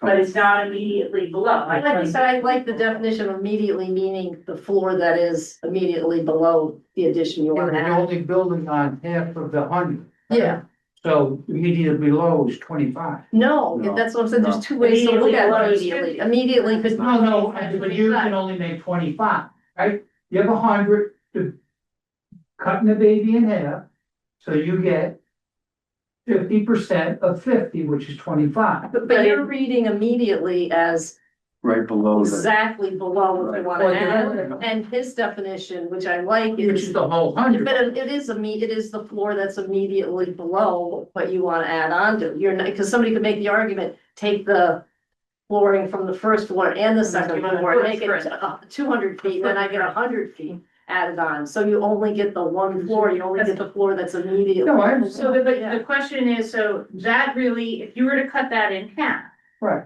it has the appearance, that house in half, it looks like a Because- 3-story house. If it said you have the right for the floor below, they would have 50. Building it that way that you should the set. But because it says immediately below, It would go they to go to 25. 25. So if you want to change it to say. So, but we're gonna stop back with changing the regulations. So So it should be the. we have the regulations as they're written. Right. The regulations are subject to interpretation. Right. So you don't have to rewrite it every time. Right. The question is, as it reads, are you reading this as the 25 I read it to 25. or the 50? You're gonna get both. So I'm going to you as guidance as the zoning commission. How do you, can I ask how you interpreted it? I did it as the 50, As the 50. but it's not I mean, immediately it's below. ambiguous, it is ambiguous. Yeah. Let you get rid of the word immediate. No, but. Just say the Then floor make it- below. and make it directly The below, flow or. or entirety of floor. Let's stop, we're not rewriting the regulation. We're not rewriting. You're asking for an. As it is right now, are we a 50 or a 25? Is a house to it? I That's, gave you 25. I give you 50. I say 25. There you go. Now we're splitting up. well, no, it's not that, or just this is what we need to have the conversation, even for you to rewrite the regulation. Now, I agree with you because of the word is below the structure. of the building. I mean, what do you think the intent was? Do you think the intent was? I think the intent was they should be able to. I stand by the interpretation of our zoning enforcement officer. Unless we modify, you know, and that we will clarify in the future. Half the 100. I think there's only like two. of these that have come up. this whole Eric, piece just jump here. in. Yeah, Yeah, you can just jump in. No, then that would be 100%. That's 50%, it'd be 100%. Well, what would you think about that, though? Yeah, if it did continue. It's the third floor. That's the third floor, yeah. So wait, I'm just saying, intuitively, it looks like a that third they story to get- me. But half we're not, of the we're half not deciding or half? that, we're only deciding. They should we get look- the- should we call I it 50, interpreted should they we got call it 50. 25? We're not talking At about. the immediately below. I mean, it so looks then- like. Of the part that's right not the issue underneath. right here. That's what you are talking about. Of the part that's right under. So No, I too much, interpreted should I the use whole, 50 so that's or why I put the 100 and the 100 on each That's floor. not- In terms of I took the size of this. I took the Yeah. 50. I didn't say, So I'm just saying if. You gave them the $3 smaller amount. A larger. Larger. No, she did the larger amount. so. 100, if you use the whole 100, that's the 50, I gave them the 50. Right. If I was to interpret it immediately below, that would have been Been 25. Right. And Bob, what was, 25? 25. That's what I meant. Me too.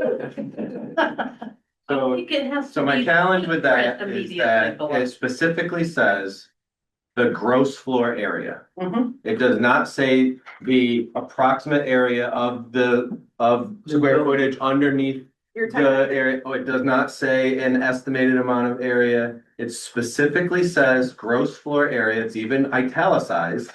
Immediately below and, so not, or, there's no other, that is specifically also adding under the same roof. So the challenge there is if you have a building that has multiple angled roofs, okay, now we can interpret what roof are we talking about?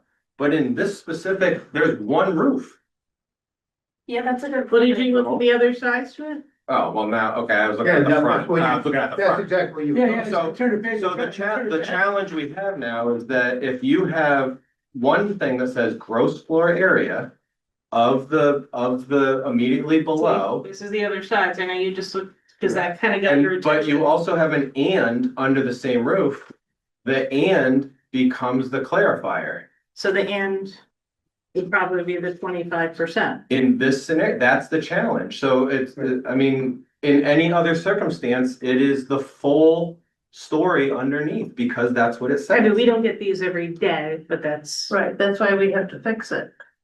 It's not that we have to fix it, you just have to tell me, should I be interpreting it to be immediately below? And if that's the case, the immediately below is the area immediately below, and I'm just gonna use the number 25 instead of the 50. So it would be, We don't know what same roof means. I know that sounds ridiculous. but- Yeah, I think it's. well, it's not, that's the point.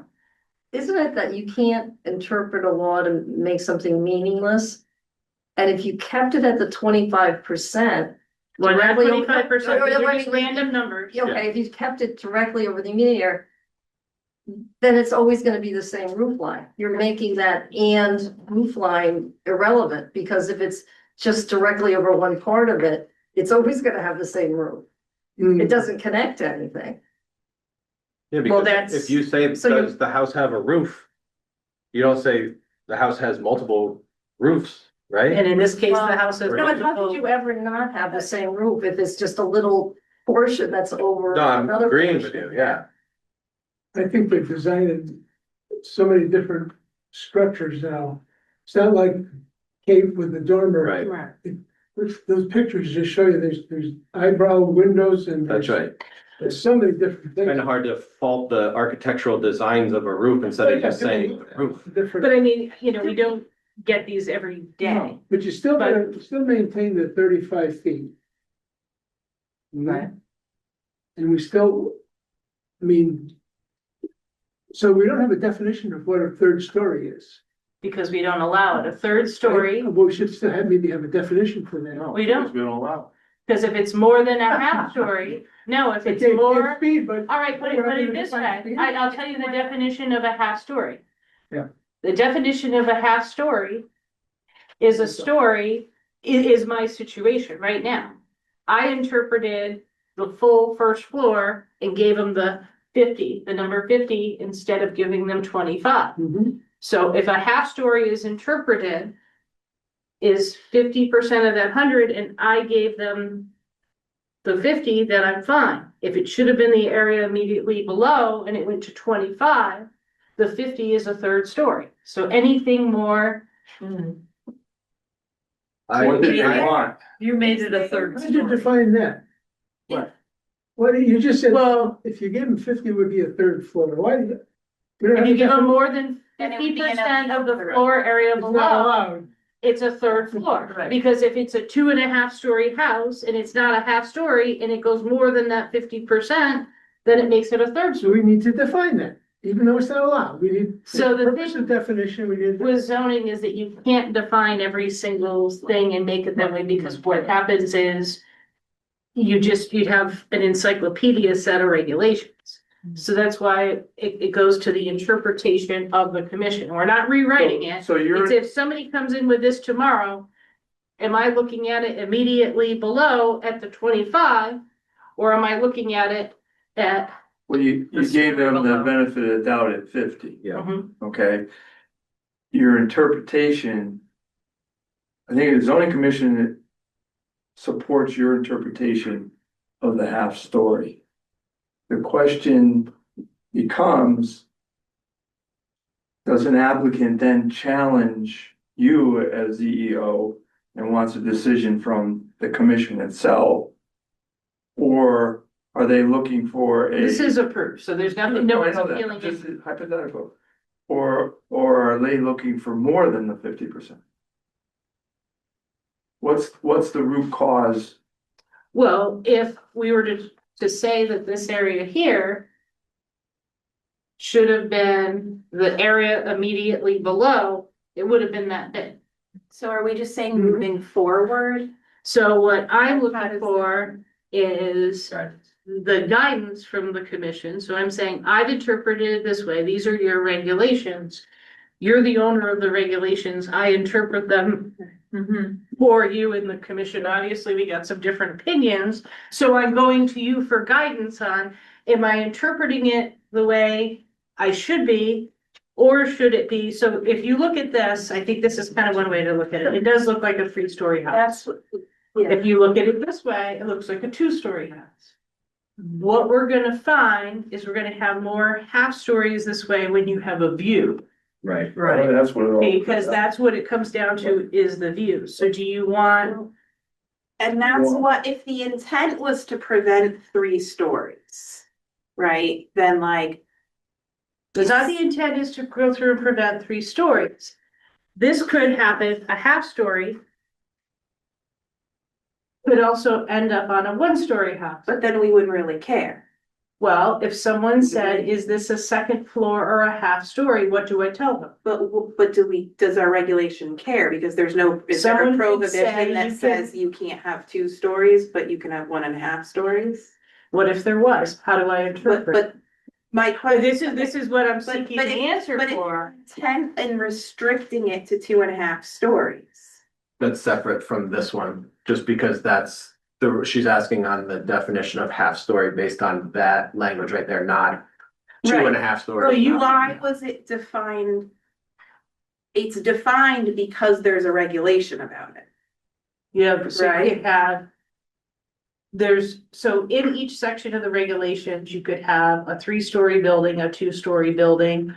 A 2.5-story building. We don't have a regulation that says in this district you can only have 1.5 story. But what I'm asking you to get the answer out of story, is this a 1.5 story structure or a 2-story structure?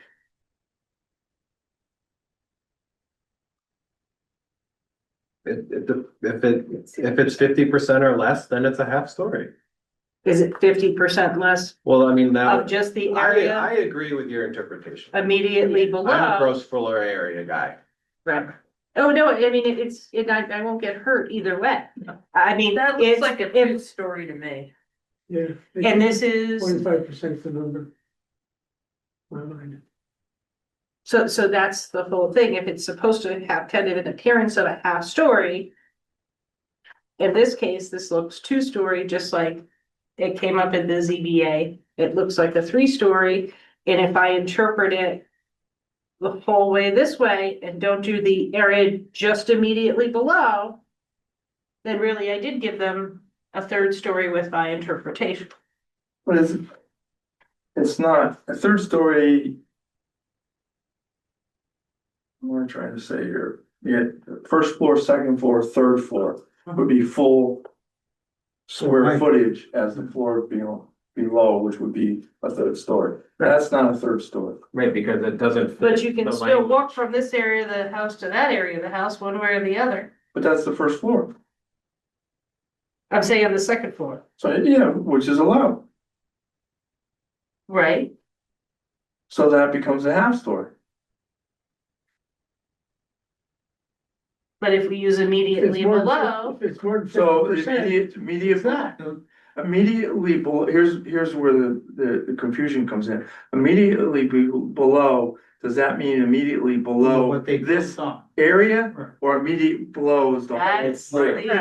that's the question. So if they built all the way across in that picture, Then that would be. They would get- So this now is a maximum half story on this house. Because I allow them to use the whole they area. used it up, right, they can't build Yeah. anymore. I interpreted it the other way, it would have been like that. And then they could add more. A little bit. No, they couldn't have. But they only. She interpreted it as 25. If you gave. I Yeah, but if they went to interpreted the it, other- and like I said, these are my numbers, 100 feet, 100 feet. I interpret it to be the 50 feet Okay. and say, well, it should have been the 25.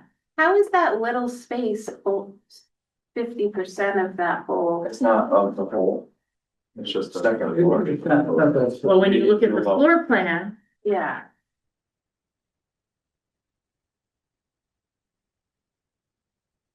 Because of the roof line.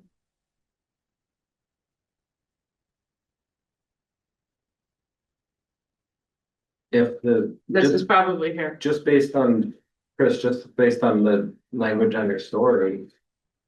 If the top part is a roof, then it's not a story. Because a story has to be between the surface of any floor and the surface of the floor or ceiling above it. Because the two areas there, Yeah. Well, this is a side view of this.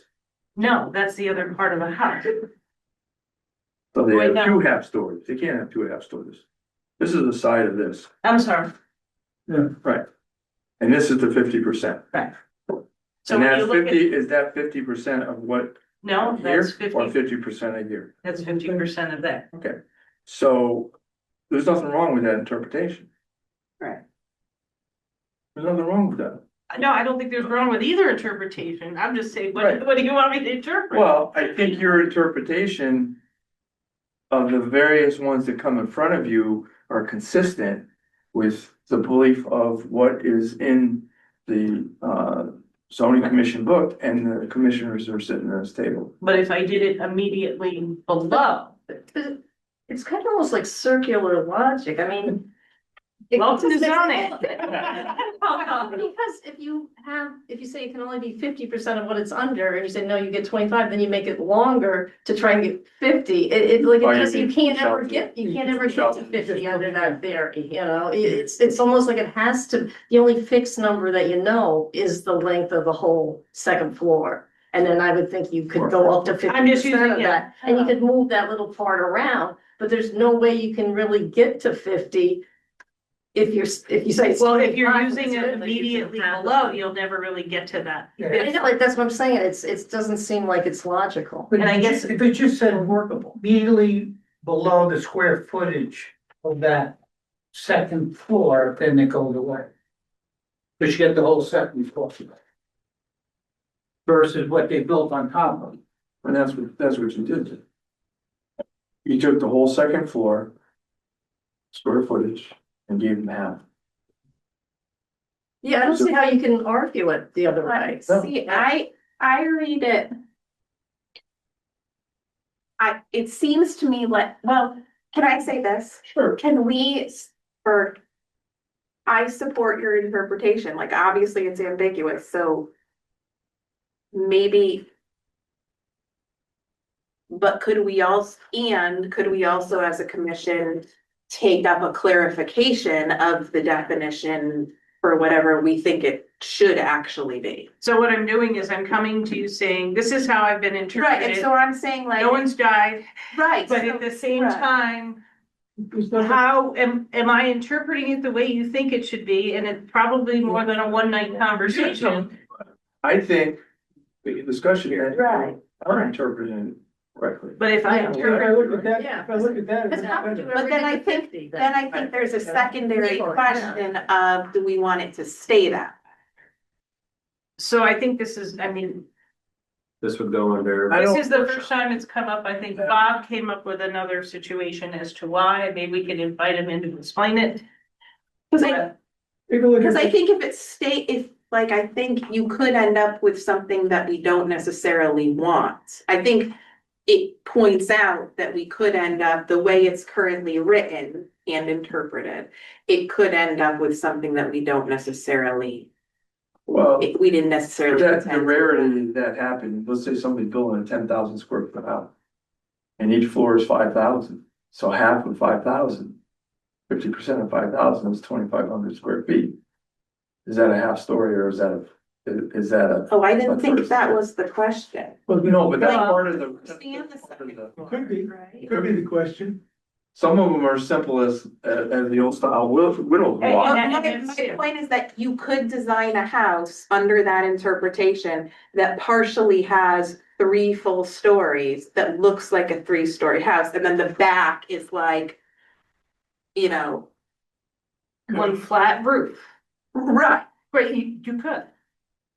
So that's So like the if question. you wanted a real, if you wanted to like, But should that roof line do we be want to allow? down to have that, you know what I'm saying? Do you wanna have it look more kind of like that traditional look where you have more of a roof and it's not that kind of window, third story look? Does that Right. kind of make, Well, let's face it, the only reason that someone would want a half story that's important to them is that they're living in an area where they have a view of something. Whether it's, I mean, water Well, but, typically, yeah. okay, or something else, all right? And but the it could be river. your home office and you wanna have a view of 95, you just wanna look out the window. I mean, it depends, People like to maximize the I think, square I footage. think you've been consistent with your interpretation of the current regulation. And that from what I'm hearing, at least, and speak up if it isn't, this commission is in support of that interpretation that you give. You look at that picture, look at that picture there, it's a little more clear. From What- from the side, yeah. Yeah, but hey, it's clear. The 50% of the whole other floor isn't really, it's what kind of what it says. But they could, but what I'm saying is, I agree with what Mark just said, but what I'm saying is. Moving forward, like they could make an almost flat roof on that half story. And then and it could be. That 25 square feet or that 50 square feet of the 100. That essentially functions and that looks like a full third story. And my read of the regulation is that maybe that wasn't what the commission at the time wanted to do, even if, so maybe we need to adjust the language. That's, Well, I think we all just, if we spend time thinking through what we've talked about tonight, and we continue the discussion down the road as to what we should or shouldn't do. One of the other things that could pop up is like on that, where you have the half story and the roof coming out the back or the side, whatever it is flat, you have additional living space, outdoor space. you can't, cause you can't have a, No, but that's been attempted. right. You can't have one. So you can't have a balcony or, I just put the regulation back. You can't have a balcony off of a half story or a porch. Huh. If you read it, what is this? exterior There's- doors, balconies and decks Right. are Right. prohibited. On or above the 1/2 story, that, okay. That's so people. It did what you said, it really looks so silly. Especially since they can't use it for a deck. Well, I mean, you don't I have to think come up with the that's, answer I don't tonight, think No. that's, but well- think about it, because what could potentially, and I'm not saying it's gonna happen, but say this situation goes through and someone appeals my interpretation, I'm gonna go to the ZBA. And I'll tell you, at least one member questions the interpretation. Right. So you know what I'm saying? So then I'm a little bit on a losing Right. side of a battle, so But it's. your interpretation is supported by the commission. Mhm. It's not, you're not freestyling on your interpretation. Right, no, I know. Well, Thank you, I appreciate it. That's important. But I mean, sometimes it, you know, and there's been times over the years, I said, is this what this means? And the commission goes, no, that's not what we meant when we wrote it. And I go, oh, okay, noted, I'll, you know. Interpret your regulations the way you want them interpreted.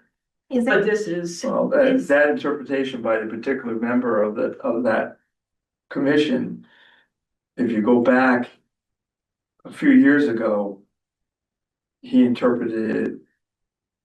What was presented was correct, but he interpreted it different and it led to a denial. got it. So keep doing what I'm doing. Yes, Yeah. yes. Thank you. Anything else? I just need that plan back for the file. No.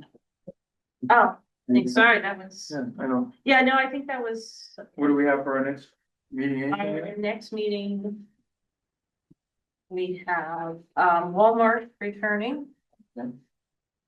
Safe Harbor.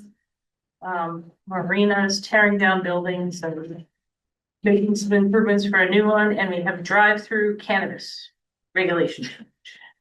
So Safe Harbor is again on Ferry, the one on. Yes.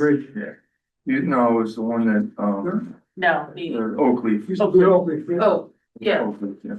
but that's fair, to me, that's fair. Well, it's all there in the open area, but it's.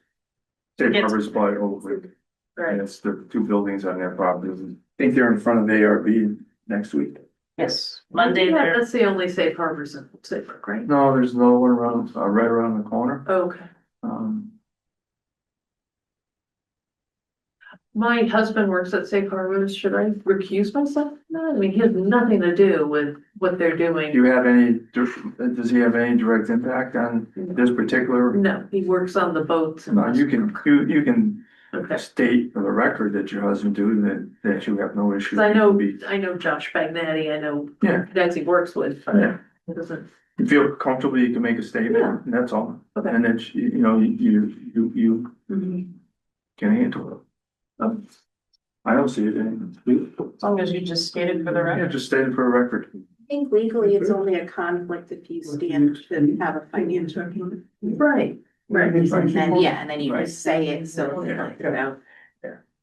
And then those, if there was a situation like that, you just don't even Or come if into you the thought meeting. someone was gonna look at it and say, oh, his wife was on the commission, that's why they got it. Yeah, Yeah. So that, so sometimes it's the, if there's an appearance of a conflict, sometimes it's better just to recuse yourself, but it's really up to you, but I would state it definitely for the record. Right. He does boat repairs. It's not involved in infrastructure. anything else, Chris? No, that's it. Sorry for my, No, that was good. Anything else? my drawing skills. John, did you have something? So, Joanne, you're gonna republish the, agenda, the zoning meeting agenda for, as So tomorrow we'll check, soon as we decide? Okay. Sarah, yes, so we talked Well, it about will it. be the same, just 6 o'clock, 6 o'clock. starting. Well, no, we have to publish it with the town clerk. We have to change all the Zoom time. It's not the town calendars and that, so. I just wanna make sure I get it straight, so. So yeah, the same dates except starting the second meeting in February. It'll We'll be let you know when you 6. get back from Aruba, what time to show up. could we talk about duplexes at some point?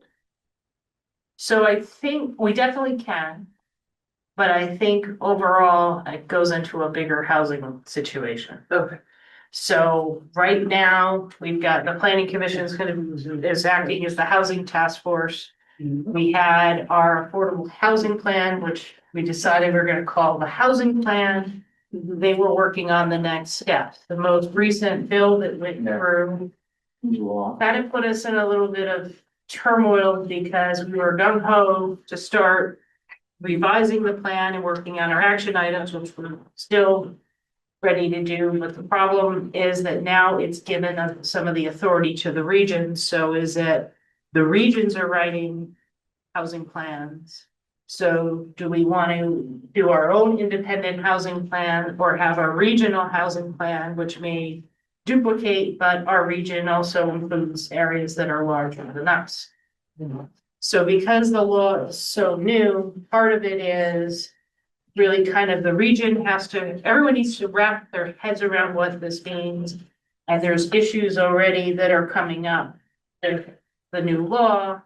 So it says, there's some text in it, it says, this applies if you have 16, less than 16 units. Then it says this applies if you have more than 16 units.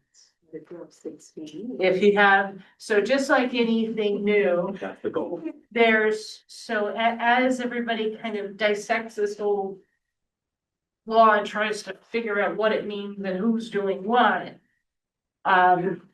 We need to work on that, but we definitely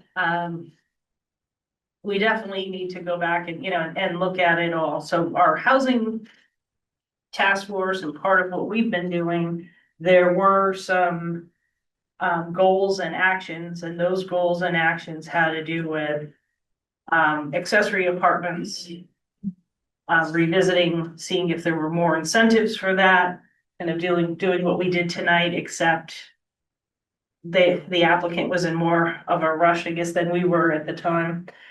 Or the Other thing was revisiting the mixed use regulations on Main Street.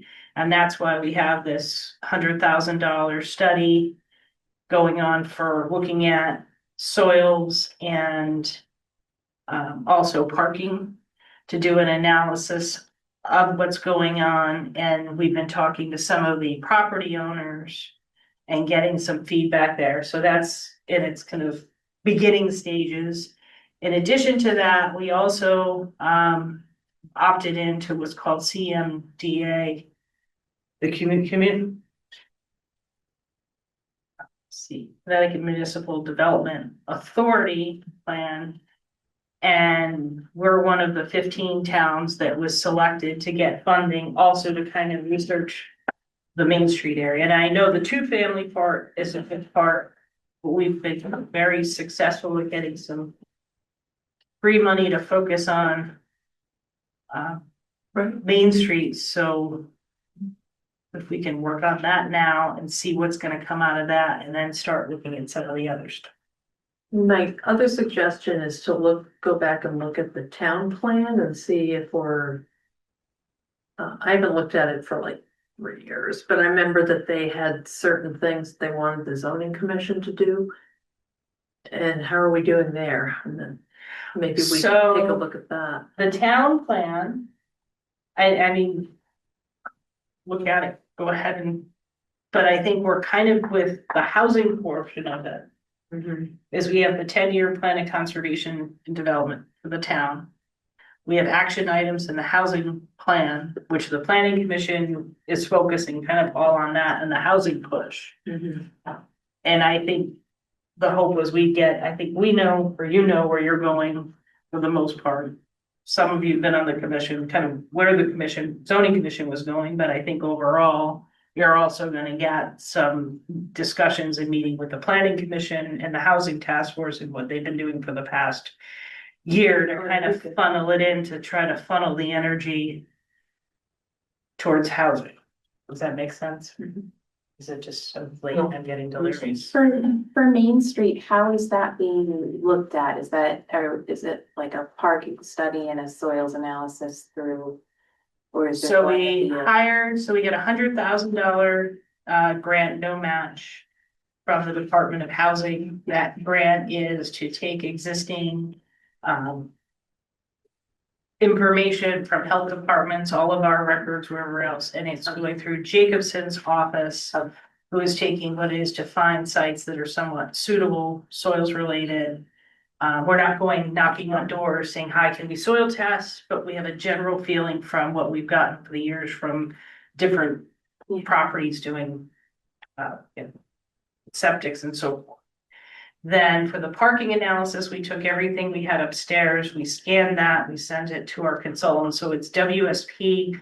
They're the ones who did the Thrive program, our project. And part of going with them is there was a little bit of a time crunch to get the grant in, but there was some overlap because they did the regional plan, which dealt with the train station and so forth. And they worked with Jacobson to do Jacobson's our town engineer to do the soils analysis. So versus starting someone from scratch, it made sense to get us off and running with them. And we got the grant very quickly.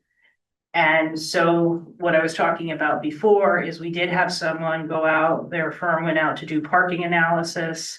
I believe I sent everybody the full scope of that, and then they're gonna look at the regulations and really look at feasibility of it. But now the other thing with the new law that passed, that's also gonna impact parking for housing. So even with some of these regulation changes, it's like you kind of start doing something, we say, okay, we're going here, and it's like, oh, wait a minute. Now the law changed, coastal site plan, that was when we started making changes to that. It's pretty much there, so the thought was just to get everything all together in one batch and say, okay, this is how we've addressed the coastal site plan. We have some issues just with the gateway regulations relating to trees. We talked about it at one point. We have to go through and I have all the text ready just to kind of get some of your terms together between nursing home and convalescent home and, what's the right term? Do we still want to use sanitarium? getting some of that. I mean, you know, and things change all the time. So that was another potential amendment. I think I said the coastal site plan. Then there were things that we talked about. We wanted to put a cap on like the definition of pergola. How big is a pergola? There was something with shopping centers. So I'd like to reduce the amount of parking. Hmm? The parking requirement, I think, is excessive. Well, the new law changed all that. So the thing is, that's what we need to kind of take a look at. We can go and make these changes and what, but we have to make sure they're gonna correspond with all these new laws. So is WSP gonna do an overall analysis of our mixed use regulation for Main Street and then They're gonna come look to at- us with like some, They're gonna come Recommended back to changes. planning and zoning and they're gonna do public outreach. So we're pretty much, we applied in August. We received the money in October, I think it was, and we're pretty much through the first kind of phase of it right now. So it's pretty new. I was actually looking, because I have to do the reporting for the grant. 3 months, 4 months goes by. And sorry. I Go ahead. thought you were done. And then all of that will kind of get put together and we'll get those findings. That CMDA money is one of the towns. The other thing, the other towns involved are doing something kind of similar, but because we have something in progress, we have to go through and it would overlap with what we're doing here. So it's kind of a lot of moving parts, but it's moving. All right. Yeah, thanks. So we'll still have a workshop for the discussion on possible amendment change or regulation changes or amendments. I was hoping to have you text that went through, so like I'll draft text, it'll go to the attorney or you'll come up with an idea, but sometimes the fire marshal needs to look at it. This one regulation with trees in the gateway, I've had the 2 members of the Gateway Commission come in, our representatives, Kathy Connolly's come in, you know, the folks who, before we start discussing a regulation and it's, what we've typically done in the past is rather than say, okay, here's our petition for accessory apartments mixed use, or this petition to remove the 12.5, and then the next month go through, we just typically just do one big dump of everything. So I definitely have text for you, it's just in different phases and laws have changed and things need to be reviewed and we have new staff members and And we'll have an opportunity to put in ideas as well. well, if you have ideas now, Make it each one. yeah, I mean, that's. do we typically workshop the proposed regulations? So Public hearing. what we do, I'm obvious, so for the new members, if we have a public hearing, so like tonight, so you have to act. We can keep our public hearing open for 2 years. There's no deadline for us to close a public hearing on our own. But we do have the workshop. And then what I do is I try to keep things together. We say, oh, you know what? This is a problem. And I mean, Laura's seen this, you've seen this. We go through it and then I kind of write down this list of, oh yeah, and we wanted to change this and wanted to change and just do it all in one kind of, we call it housekeeping. Yeah. Someone labeled it at one point. But the housekeeping keeps increasing, changing. So yeah, we'll get text, you can review the text in advance. We workshop, it doesn't go right to hearing and we just take our time going through it. It's not something that, Nothing we rush through. yeah. I mean, unless it's something like critical, like Well, yeah, but that's rare. something we end up in a moratorium or something Yeah. like that's. Do we ever Period. end up doing overhaul? Like, what if there's like a whole section where the commission is like, we wanna overhaul this section, or like, look at this whole, or like, get something more substantive? How does that usually happen? So we've gone through at one point, we went through all our business uses, all our residential uses in 2009, we've reformatted. All the regulations to put them into the design standards. We add new sections as things come up and they're out of date. So some towns, what they do is they say, okay, you know, now we're gonna start from page 1. work on it Section. all the time, and then we say, oh, well, gee, we don't call those condos anymore, we call them PRDs, or gee, the accessory apartment, so it's not like. It's more like a living document than something we say, let's go through and review it because it's time to review it. We haven't looked at it in 20 years. I mean, if you go through the amendment section, you'll see all the different things that have come up, whether it's accessory apartments and so forth. And we work with our attorney all the time. And, you know, if he sees something, we look, yeah, we gotta fix this. Is that? But If that's, to adjourn, covers everything, this motion to adjourn by Mr. Kennedy, seconded by Mr. John, all in favor? Aye. Opposed, abstained. Thank you very much, everyone.